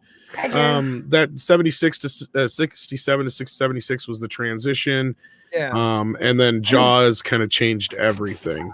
Though I have to say, man, I have to say 90 up to 95, 96. I mean, we had some great directors that were working on shoestring budgets that made some amazing films also. I think it was, the mid 90s to the late 90s was the end of that era. Yeah, I go up to like probably Forrest Gump. And then like Pulp Fiction comes in and that kind of kicked off the independent era. Yeah. I still think Paul Verhoeven's RoboCop is amazing. Like it's so much ahead of its time, and it's so brilliant of a film for something on the surface looks like an actioneer. Right. Things started getting fewer and far between, and then people just stopped innovating at that point. Well, I mean, think about it. You have an era that starts with Nirvana and ends with In Sync. There's something that happened in there. That's what I mean. And yeah, there was a lot of things that kind of changed there. Where it was like all of a sudden we went from ooh. Yeah. So yeah, I agree with Itchy that it started in probably that rough era of 70, but I'd put it up to about 95, and you could even probably go out to 67 because you had some of the earlier films in that era that were a bit different as far as like, they had really cool ideas like Planet of the Apes and, Psycho and a few other ones that were, kind of like ushering in the new era of film. So, yeah, I mean, that's probably the best era of film. And then Miss Martin Muses sent us a super chat. Thank you so much. And then we have, let's see here. What's the next one? Lord Menace sent us $10. Look up on YouTube Avery Brooks Rose City Comic Con 2013 and his answer when he is asked about playing the first black captain 805 to 955. Best answer ever. Yes, right? That is a great answer. I know exactly what Lord Menace is talking about. See if I can find that. Avery Brooks Rose City Comic Con 2013. I think you've talked about that before, Script. Yeah, I think I brought it up, I think, on a Fourth Wave thing a while back. I think you did.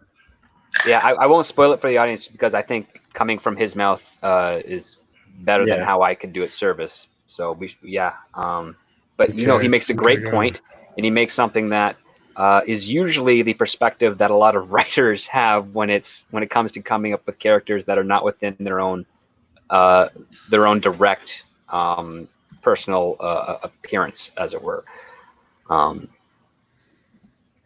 So yes, it's all right. Let's. I think I got it here. We got Jesse here. Hang on. Hey Jesse, how you doing? Oh, he's mute. He's Jesse. muted. Hey. Good to hear from you, Jesse. How are you doing? Great to hear from you. Oh, I'm so proud to be your favorite YouTuber. Thank you. Hey, how you doing, man? We're about to watch this Avery Brooks video here. If this is the right one, right? It looks like it. Looks like it, yeah.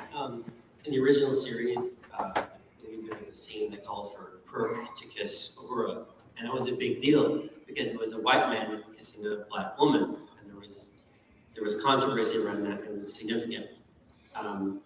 Benjamin Sisko, do you feel it was significant in television or in society that the leader, the captain, the commander, the kind of leading figure was black? Or is it just he was a character, he happens to be black? Or is it, did it really mean something? Does it mean something to me? Either to you, or do you feel like, wow, this is actually a big deal. I'm getting to do something that I think is important. Oh no, I didn't think that at all. Okay. No, I'm just telling you. He's like, thanks for leading me into the bullshit. I'm telling you. No. If every day I wake up and I say to myself, okay, I'm going to do a brown male thing today. People say, what was it like being, a black captain? You can't play that. You can't play Star Trek, and guess what color I am? You can't play that. How do you play your color? You can't do that. What I can do is wake up in the morning, like I told you, as Samuel and Eva's child. And who is that? A human being. And brown and male and American and all these things. That's what I bring. And they saw that and decided they were going to do that. There was nothing in what I read, at least, which identified him as such. Thank you. That's actually exactly what I wanted to Okay. All right, great. That was perfect. Yeah. And that's what we're missing. That's no longer are we getting characters that are, it's a generic character and they find the best actor. Now it is, I want a black actor or I want a gay actor. Let's now figure out what this person's all about after the fact, instead of making that great character and then just finding the best actor no matter what their preference or color is. Exactly. It's like you said before, hi, I'm gay, my name is Frank. Or Well, whatever. It's like, who acts like that? The inherent problem is that meritocracy's gone, and the fact is, by the very nature of the way that they're looking for these people, they're tokenizing them before they even get on screen. Right.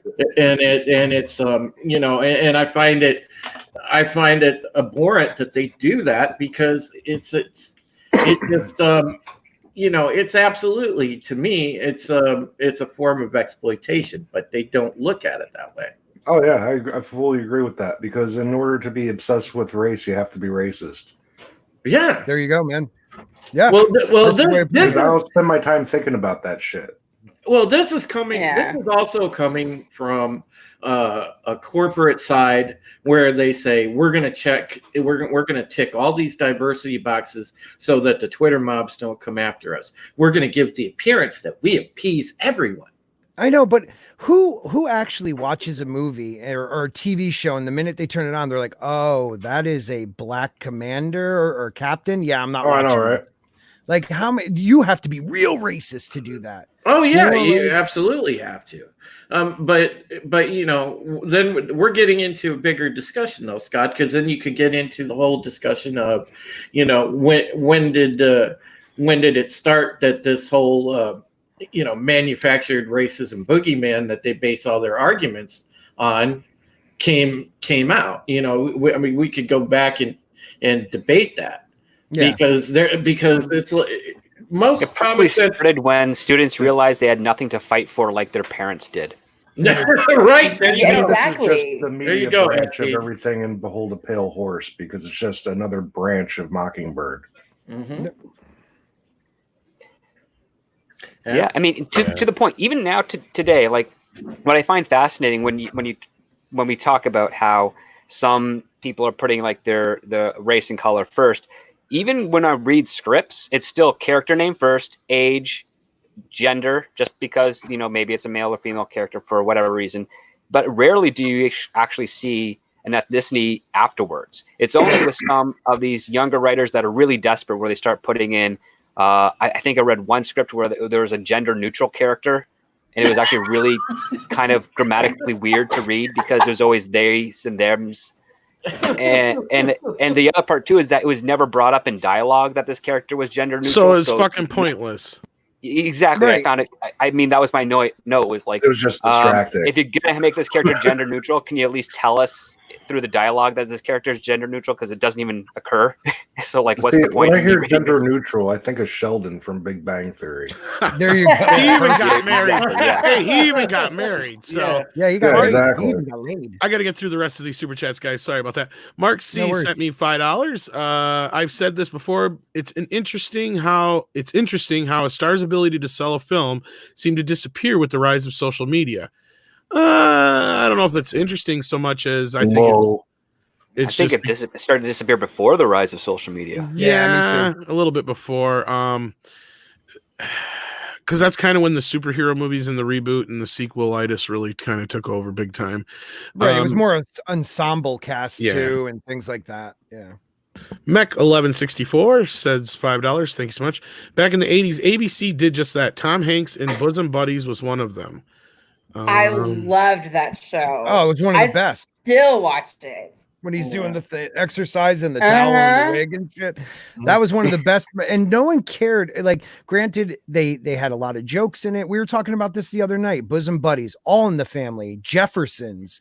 I mean, there was some things that they got past the censors that you wouldn't even think about trying today. Who And was they were that black making guy a back in point, the though. 60s used to dress up and drag all the time on his show. Oh, Milton Berle. Yeah, Milton Berle was a black Milton guy. Berle did, but there was a black guy too. I think he was an Englishman. I can't remember Ben something. I can't remember his name. Not Benny Hill. No, he's white. No. No. I mean, the other cross-dresser comedian I know is Benny Dave Hill was Edna great, from Scott. Australia. Say that again, guys. I didn't hear you. I missed it. Well, too. there's Did you Dame say Edna something? from Australia, who is a Yeah. cross-dressing comedian who is fantastic. Mhm. Yep. Oh, Dame I loved a Edna. lot of their. Yeah. Yep.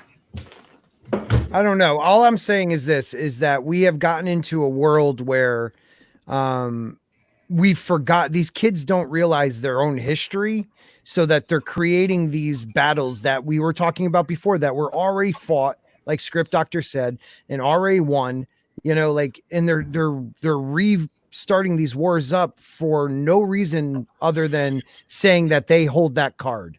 You know, like, Yeah. I was able to fight that war. No, yeah. Yeah, they feel like significant or something to that effect where they want to matter in some way. Go invent something. Go do something original. Come up with Right. something of Yeah. your own. Don't. You also kind of learn how pathetic their means of strategy are when it comes to a cause, because they're fighting a type of war that doesn't need the escalation of a war. I mean, the concept of like transgender rights, which I think is a good thing, but I never heard of any sort of anti-legislation against people of that, at least not in North America. So I don't know what exactly they were trying to fight for there. If they're talking about like just behavior, that's not something you do through law. That's just something you do through socialization and normalization, which is how I guess the gay community, if I recall correctly, was able to get their stuff. They fought for normalization, and for the most part of the 90s, from my recollection and early aughts, that's kind of how it was. Yeah. But my experience is just limited to me, of course. Like, I'm not going to speak for the whole community. Well, you're right, though. It's first world issues. I mean, it's first world issues where they're creating things that don't need to be created because they have nothing. They don't have to worry about finding food, shelter, water. You know, all they're worried about is this stupid, like, how many clicks am I going to get if I say this? And it's getting ridiculous. It's gotten too ridiculous. And like I said, I feel like we're hitting a high water level, but I don't know. It might not recede. Well, it's not ridiculous, really. It's just stupid, and it's so counterproductive to making any money. I don't understand how long it could sustain itself, really. Yeah. So my cousin, she's a hairstylist, and in the Dallas area, she's pretty prominent. So, and the only reason I say that is because these social media influencers go to her, and I'm like, well, what do? They go on social media, so that's their job. I mean, are they promote a product? I mean, what do they contribute to society or reduce suffering for others? Yeah. Exactly. I so want that gig. Me too. No, Well, it's that's sad because Lori like Loughlin's daughter, yeah, right? like people. Yeah, I was gonna say people actually strive to that. You hear girls saying, "I'm gonna be the next Paris Hilton," or well, that's 10 Or years ago, people but- people want to be like that Trisha Paris Paytas. Hilton. People want to be like that Trisha Paytas girl, or I was gonna say I don't know any of the it girls anymore. I Yeah, don't me give a fuck. either. The They last ones wanna- I remember were Kardashians. That's Yeah. what I always fall back Downfall on. of America. Nicole Richie, that and Paris Hilton. That's all I got. No, Yeah. it's not the Kardashians, Tom. It's the Kardashians. I'm in the I don't Oh. give a shit about any of them camp. Exactly. There you go, brother. Mhm. Yep. I Yeah, walk into the exactly. grocery store, I Goofy. look at the tabloids. I don't know who any of these goddamn people are anymore. I don't care either. I yeah. feel better that way. Culture Casino sent us $2. I was hanging with them earlier. Your discussions are so great tonight. Well, thank you so much. Mark C sent $5. The bigoted boogeyman in modern context was born one weekend in Charlottesville. Yeah, Not wrong. Did not I'm help, not I'll tell going you down that. that fucking road. Yeah. Yeah. That's like for my channel. We can talk about that on there. Yeah, I'm not Yeah. going to get on that subject. That's a whole can of worms to get Yeah, into. Yeah, it is. It is. Well, Here's a question Next from Willie. topic. Well, looking at in terms of YouTube and expert channel growth, said once, while you can make original content, it just makes more it makes more work to develop your own fan base. Yeah, and I understand, and that's where I was saying before about that's why they got sequelitis, that's why they got rebootism, because they're so scared to try something new. But Tom, know. don't they? Isn't it sad that they used to believe in that? You know, the sequelitis, the reboots, the revamps. But now what they're doing is they don't even care about that built-in audience. They forgot that's where the money is, and they tried to change it to get the new audience by, pushing the old audience away, where they lost the whole reason why reboots and sequels were made in the first place. I That's don't part of it. understand. Right. I just don't understand that philosophy in business. Yeah. Oh no, that's very true. And it's like we used to. Yeah, Drew, did you just fart? No, I think it was this chair. No, it was my chair, dude.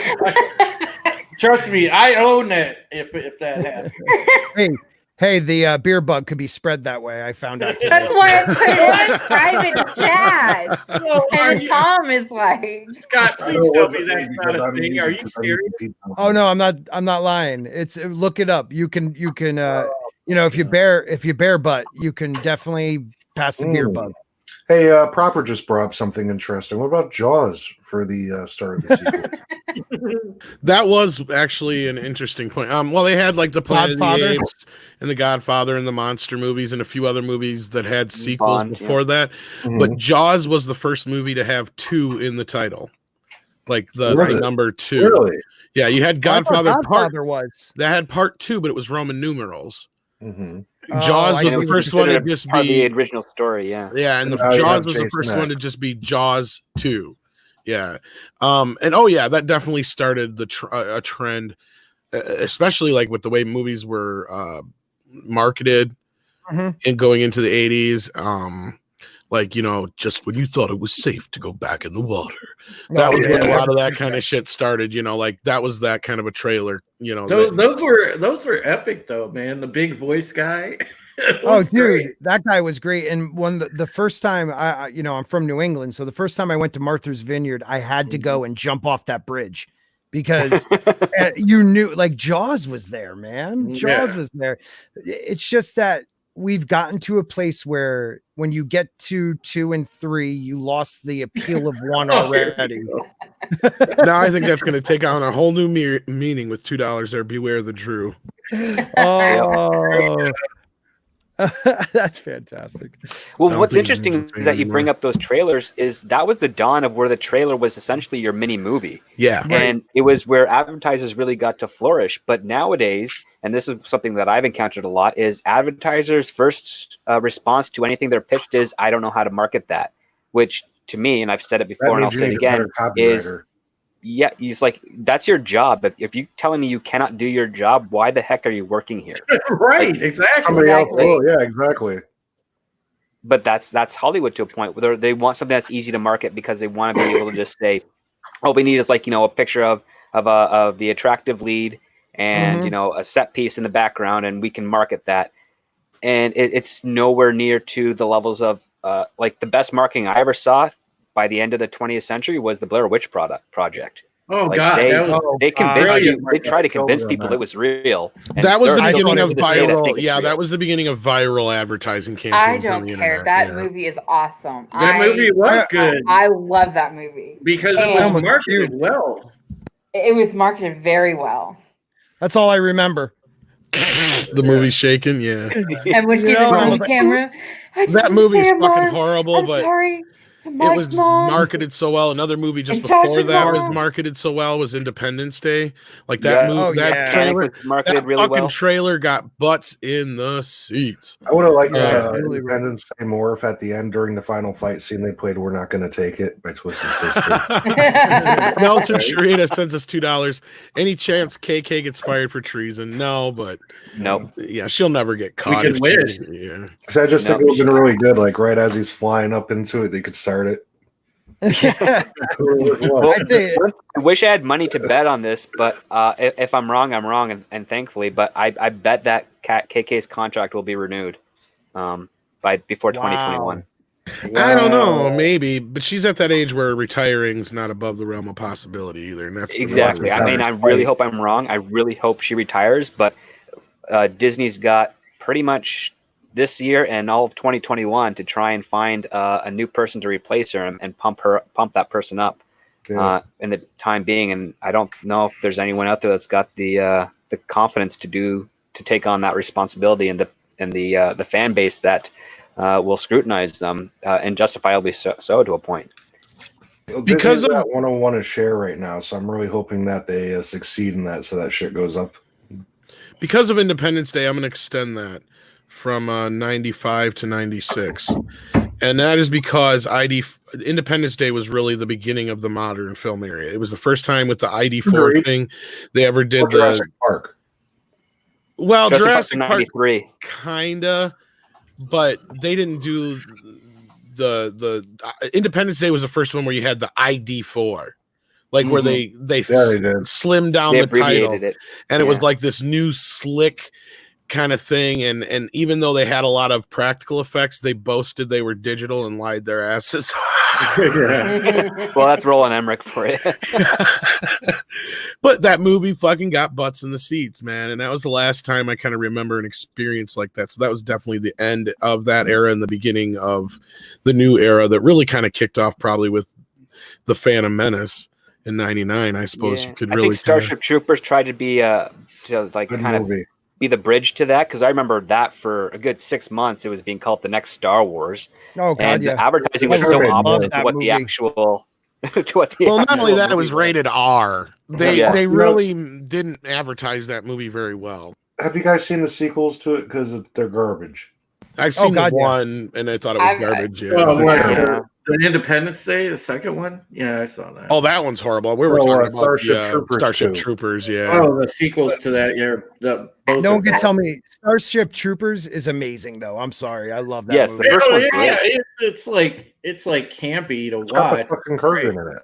I wanted to say somebody had made a comment in the chat earlier about like a song or the music could make a film, and I always go back to Wild Wild West with Will Smith, where I love the soundtrack. I still have the soundtrack. I do too. Soundtrack, and that movie was atrocious. Well, but look at look at Pulp Fiction, Reservoir Dogs. That soundtrack just took that movie to a different level. It did. Days Confused. That is the best soundtrack ever. Mm-hmm. Days and Confused is as far like as my made high up school of classic. experience. I love that freaking movie. Kind of, yeah. Yodam Darkstar says, was Blair Witch the first found footage type movie? Yeah, pretty much. Yeah, Yeah, what was before that then? It was the biggest found footage movie. Yeah. What was before Blair Witch then? Oh, it was one of them was in the Cloverfield, Last 70s. House on the Left. Those are the only ones I know. Yeah, Cloverfield was after. Last House on the yeah. Left is not really And found there's- footage. There was some horror movie in the late 70s, I think. Yeah, that's the I videotaping Oh, it. there Think was of it. that. You're right. There was I that Spit on one, Your Grave? Cannibal Holocaust or something like that. Yeah. That's the one I'm thinking yeah. about. Yeah. Okay. Well, yeah, It but was that was on like an years island, and years yeah. and years and years before. But no, well, that kicked off the craze of all the Paranormal Activity bullshit and all the other Mhm. stuff now, though. Yeah, that we've gotten from the last 20 years out of that crap. Oh, yeah, I blame that for that. See, Yeah. Texas Chainsaw isn't, but it was filmed like it because it looks like it and feels like it because it was done on 16 millimeter. That's why. Right. Well, I remember. Well, there was some actually pretty genius marketing behind that because they kind of tried to play it off like it was a true story. Yeah, Right. that was the other thing they did You too. know. Ryan Geiger, like Yeah, it his was really a $5. matchup between two different, between Ed Gein and a family that did live in Texas. The music video for Wild Wild West told a better story than the It really movie. did. Yeah, pretty much. It did. Kevin I mean- Smith tells a better story about Wild Wild Yes. West than the movie. Yes. I was about, the most recent movie where the music helped the movie greatly is Guardians of the Galaxy. Like he literally would write in the song, even if he didn't have the rights to it yet, he would write it into the script so they knew the feel of that scene. And I found that to be really interesting. And he got all the music he wanted, so it worked out. But tell me the music in Guardians of the Galaxy 1, 2, even their entrance in Infinity War. And Infinity War was great. Oh, it Yeah. just makes it brings you somewhere else where that movie's trying to take you.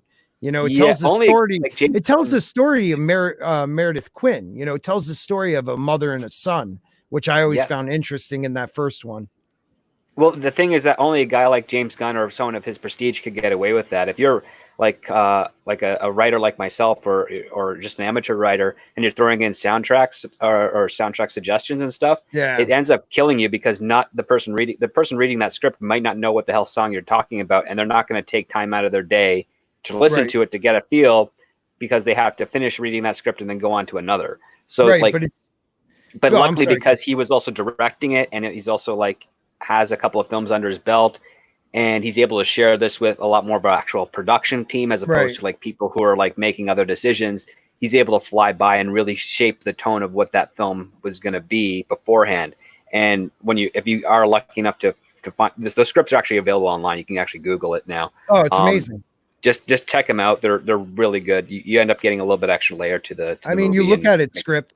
Well, the extra layers, people I don't think realize when they're watching that movie that you're listening to his mother's story. You're listening to the soundtrack of that through like the speakers of his headphones, through like it's always through something. And when it cuts quickly because they either turn it off or get punched and it's just the way he built in the music into that movie was genius for a mega, franchise.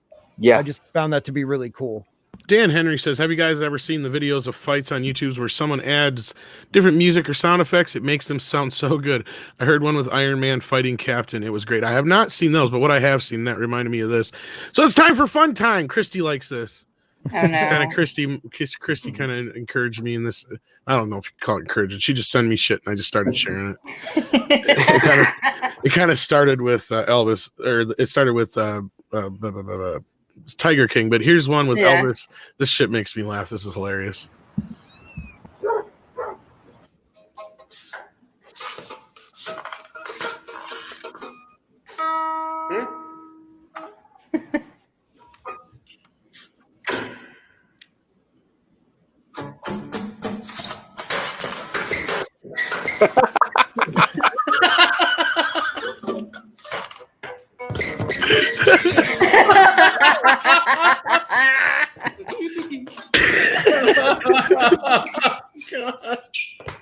That's me, man.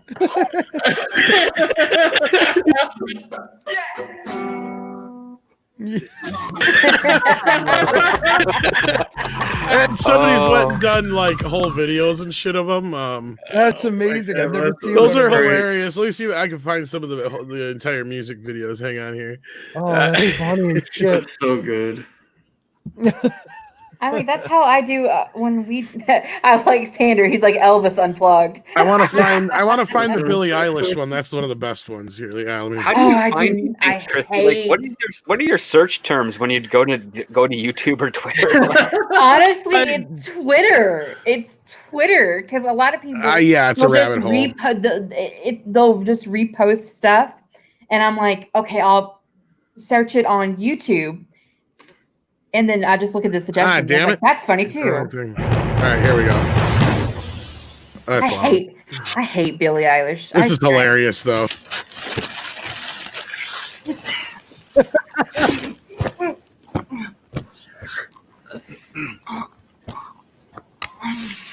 Sorry, that's so gross. White shirt, no red, my bloody nose. Stay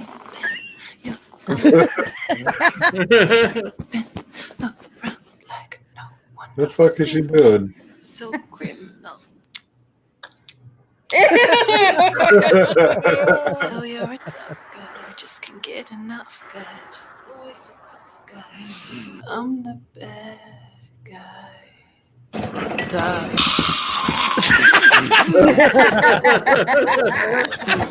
It was like Legion. I almost thought Legion there for a second. Likes to sit alone. What? She'll with that ring I know. I'm the bad guy. Duh.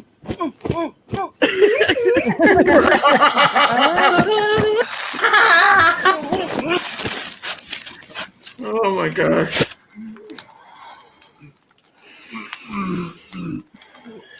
What am I watching? Oh, Lord have mercy. She needs Jesus. I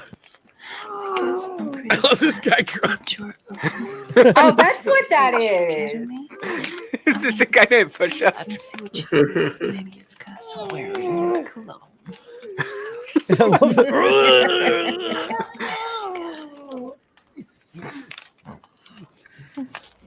Got like the heavy That breathing is at the end. Oh, that is brilliant. Funny, what's wrong with her? Oh gosh, that's what I found last week that made me laugh.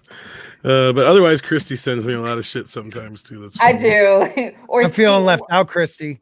I'm feeling left out. or when I randomly will get a thing from Steve, he'll send me some funny thing. I'm like, oh my god. Oh, Steve does too. Yeah, Yeah, he does. his stuff He's that not- he sends me though is generally not. I can't share some of that shit. Right. I know. Jesse must know what I'm talking about. Well, you know, we have some not for friendly for air stories. And we're gonna make more. But yeah, God those, damn it. those you can find by usually typing in like music video without sound or a specific singer without sound and stuff. There's a few out there. Have fun searching for those. Oh, you guys Share got me this going real down a quick. rabbit hole. Oh, absolutely. I'd Okay, love to. this is okay. There was a troll earlier talking about. Oh shit! Sorry. No, you'll Oh, show pig. my dick pic. No, I'm just kidding. I have never sent a dick pic. No, No. Oh, don't lie, Okay. Tom. not was to her, beautiful. just to you. Oh, okay. Oh, I'm special. How do you think I got you on the show? It was worth it. Showing those DMs didn't mean to. Slid right into him, Christy. I slipped right into those DMs. But this is him responding. I have it up here. Wait. None of you had to sleep with Tom? No. This is him responding. No, I just had to Just look at you, his Jesse. pictures. Just his Just you, pictures. Jesse. And he's talking about if you're answering trolls, you are racist versus trolls. Trolls should have the same rights and orcs in D&D. And person's like, I like you. And Stig's fabulous response. I know that. Stieg is Stieg, man. Oh man, Hey, that is Tom, so good. Tom, I just sent you a dick pic. Oh, did you? Lovely. If I send somebody a dick pic, it's of Dick Cheney's face. I don't. No. You don't understand. It's me having to send it to you, and yeah, I knew this was going to be something like this. But You know what's funny? I'll show it. I like to Oh, you show got people this picture because there's a picture Here's- of Dick Cheney and then there's a picture of the Penguin from the 60s Batman. They look Yep. exactly the same without the top hat and the cigarette holder. There's yours, big dick. Oh. Here's a dick pic. I like to show. I used to have a picture that was Dan Aykroyd from that movie where he's a judge in that backwater town where they're like, Oh, yeah. oh God, with Chevy Chase and Demi Moore. Nothing Yeah, but trouble. nothing but trouble, yes. and it was just the nose.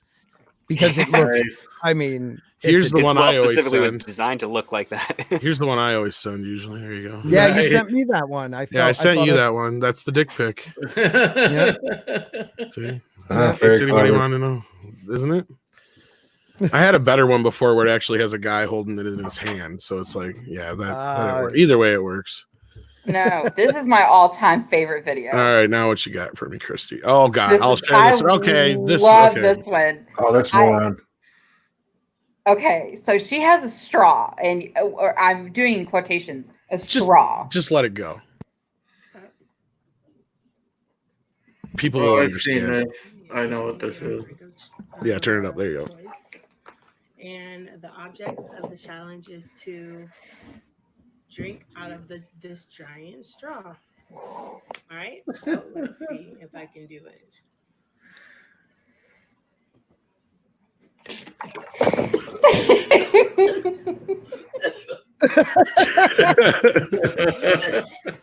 Fuck this, y'all.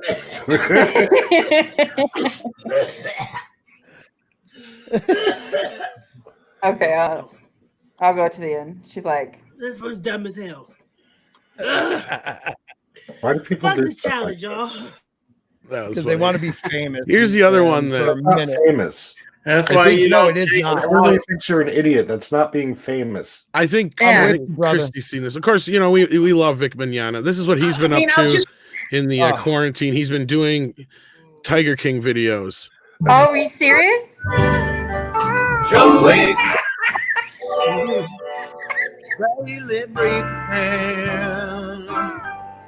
Hi there, y'all. Welcome to day 4 of my daily briefing. I thought I was going to be doing these from the White House press room all the time, but I went and asked the president if I could touch his hair.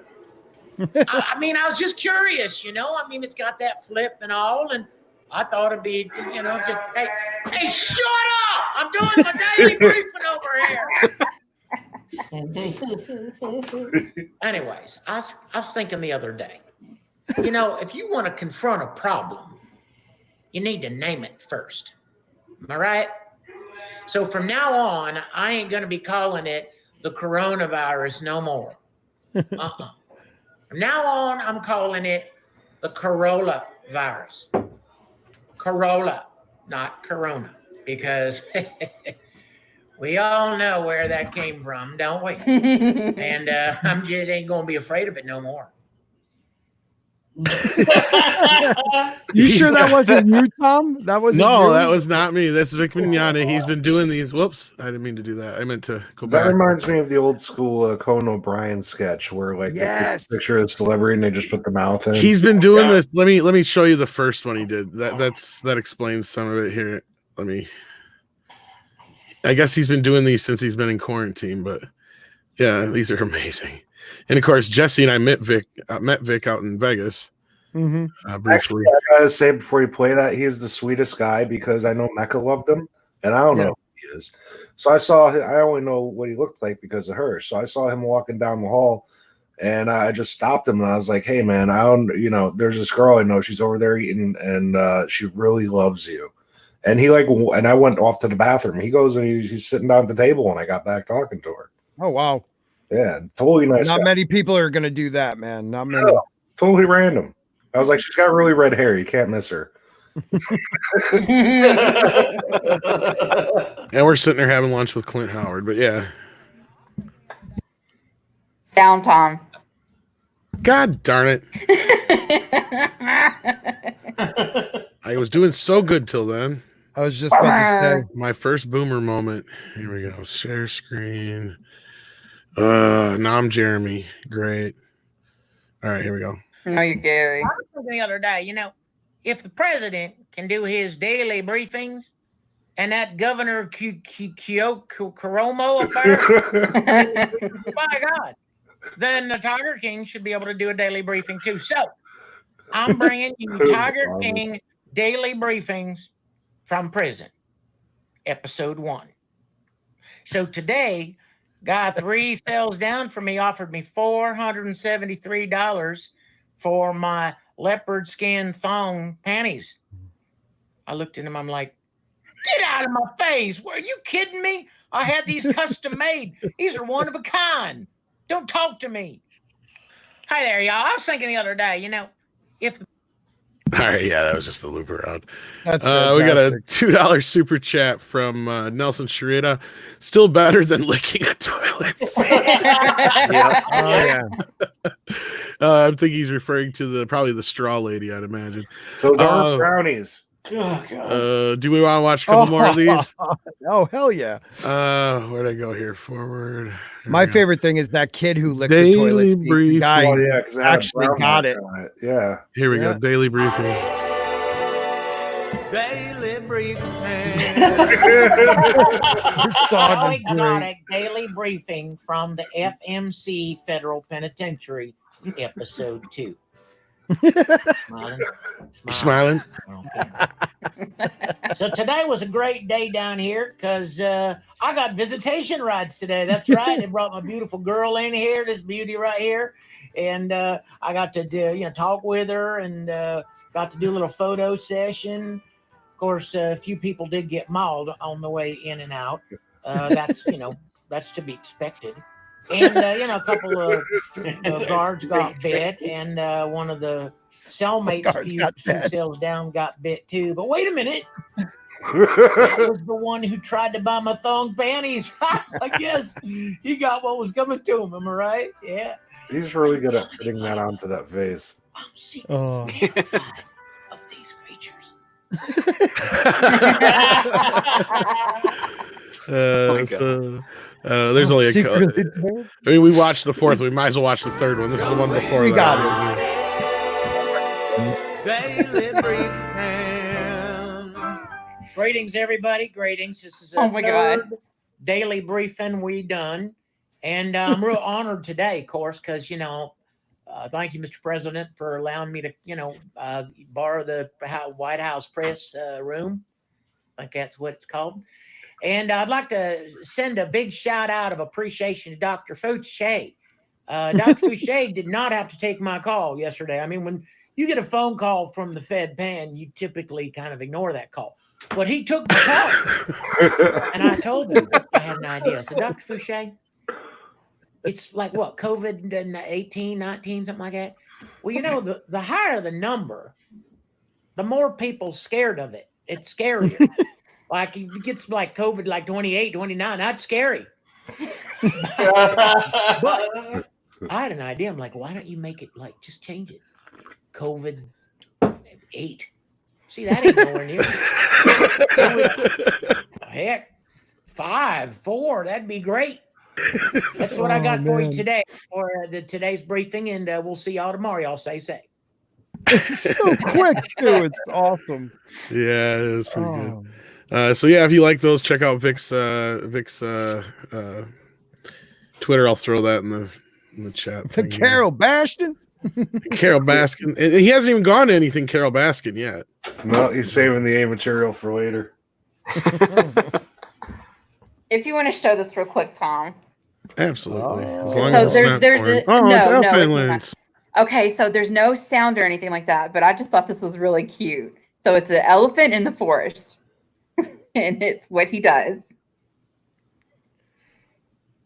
Hey, that's cool.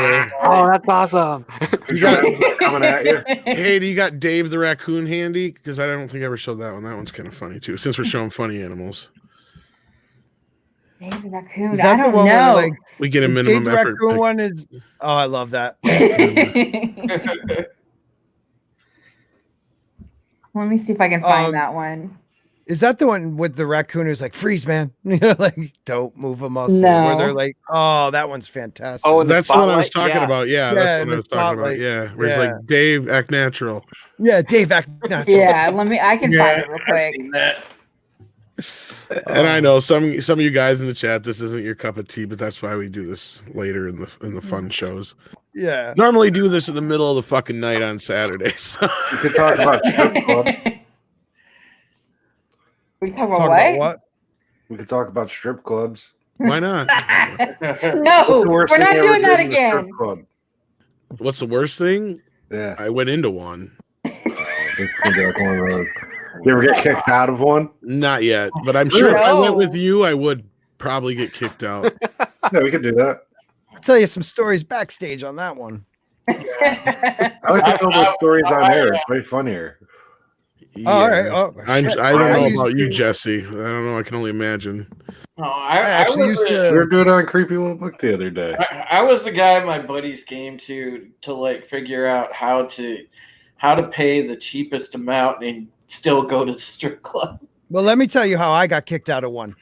It was my buddy's 21st birthday. We went to a place outside of Pittsburgh, and it was like 12 o'clock in the afternoon. They were just opening, so it was the talent, the one with C-sections and probably past their day. But they had a pool, and I called the day before. I'm like, can we use the pool? And they're like, yeah. So we're getting hammered. I go into the bathroom.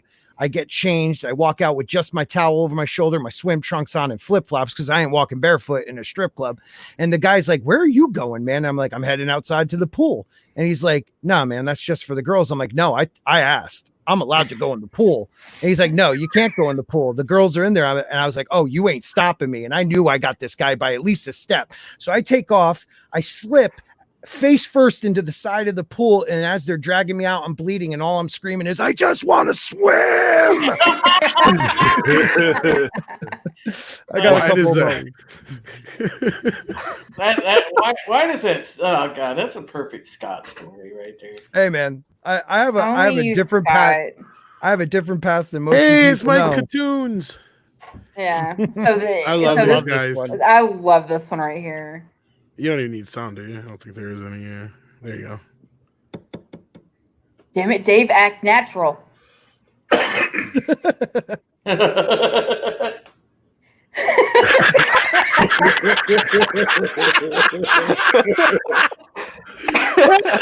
awesome. I love this. One more Can you time. link that one in the private chat? I will. Oh, definitely.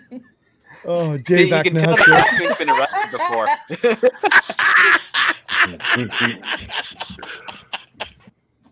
Oh, shit, I that's funny. We're gets Oh, old. shit. I apologize. I know we're It losing a doesn't. ton of people, but hey, we're having some fun here. Sorry about that. That's all that matters.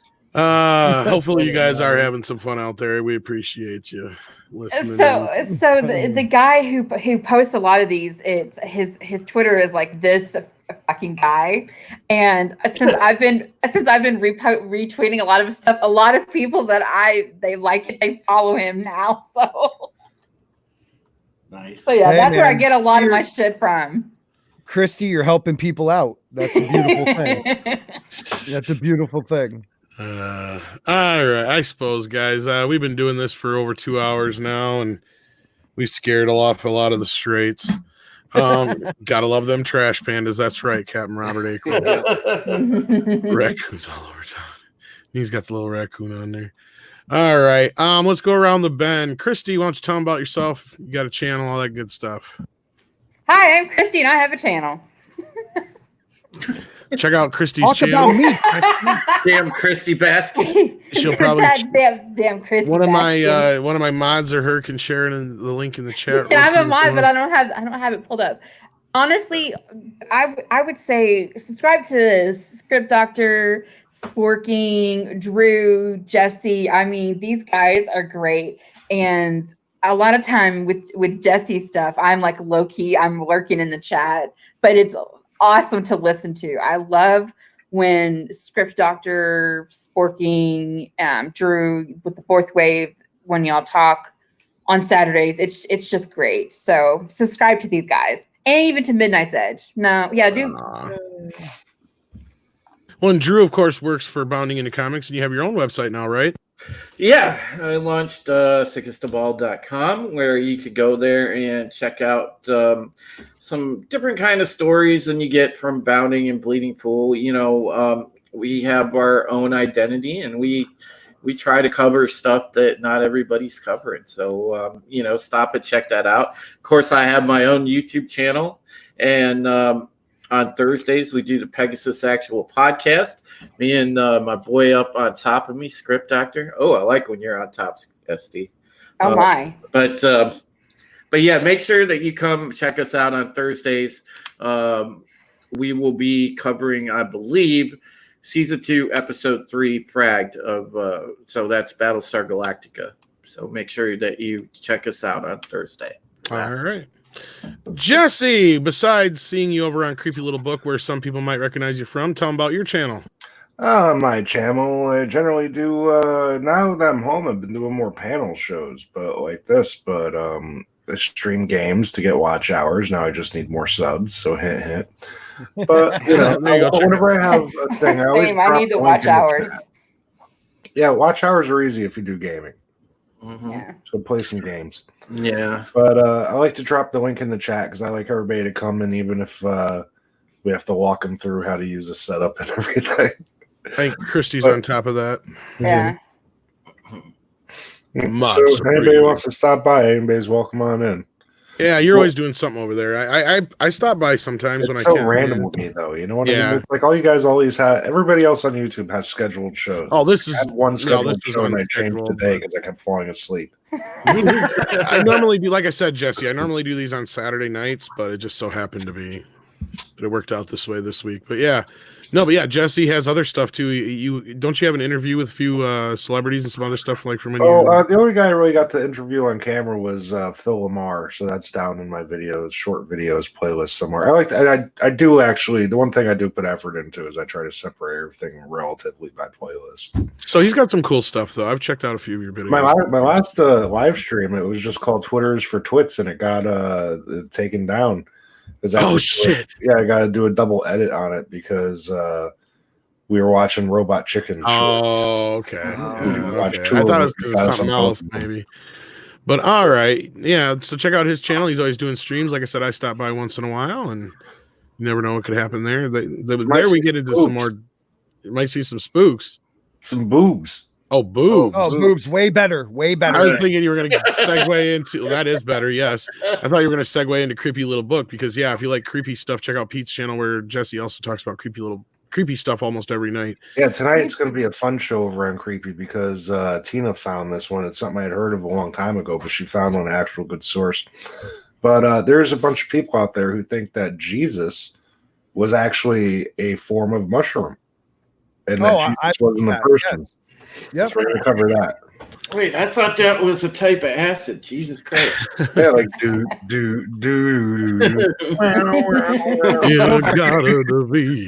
I think there's a movie out there or a book out there called Psychedelic Monkey or something like that, talking about why our brains have from ape to man has risen because of the mushroom. So right, it didn't help me a lot, but whatever. Psilocybin, huh? Yeah. All right. Well, speaking about Jeff over there, or should I say Scott? Whatever. I know. Scott, tell him a little bit about yourself. Yeah. Scott on my channel, Jeff on Midnight's Edge and Midnight's Edge After Dark. Sporking news. I was bitching a lot like everybody else, and I got tired of it for a while. So I've been on a Winds of Winter prediction thing lately. Christy Below Me and Stig Kenobi are on my stream every Monday night at 7:15 Eastern. We talk pretty much a Song of Ice and Fire, Game of Thrones type stuff without the show, but about the books. And it's been a lot of fun. We got a couple larger channels that want to get involved now because they enjoy the books too. So, and get away with just all the drama. So come out and check it out. And Fourth Wave. We do a lot of Fourth Wave stuff. You guys should know where that is. Yeah, I just got you because I didn't have you before. Thanks, man. There you Thanks. go. Peyote isn't a toy. I heard, I don't know if this is right, but this kid I knew, his grandmother was in the North American Cactus and Succulent Plant Society. And supposedly, if you're a member of that, you're allowed to have a peyote cactus. Oh, no. Some of those, you're absolutely right. Some of those societies, some of those. Totally worth it. Yeah, totally worth it. I am 1/1,000,000th part Cherokee. So, woo! There you go.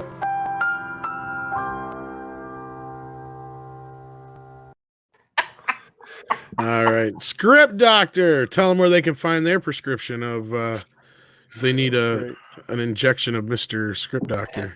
Well, if you need an examination, look no further than myself. I've got a channel on YouTube, youtube.com/scriptdoctor. Also, I stream here with Tom and Rob and Mecca on Midnight's Edge After Dark, and occasionally with Midnight's Edge. I also do a great show with my good buddy Drew Taylor on Thursdays called the Pegasus Actual Podcast, so check us out there.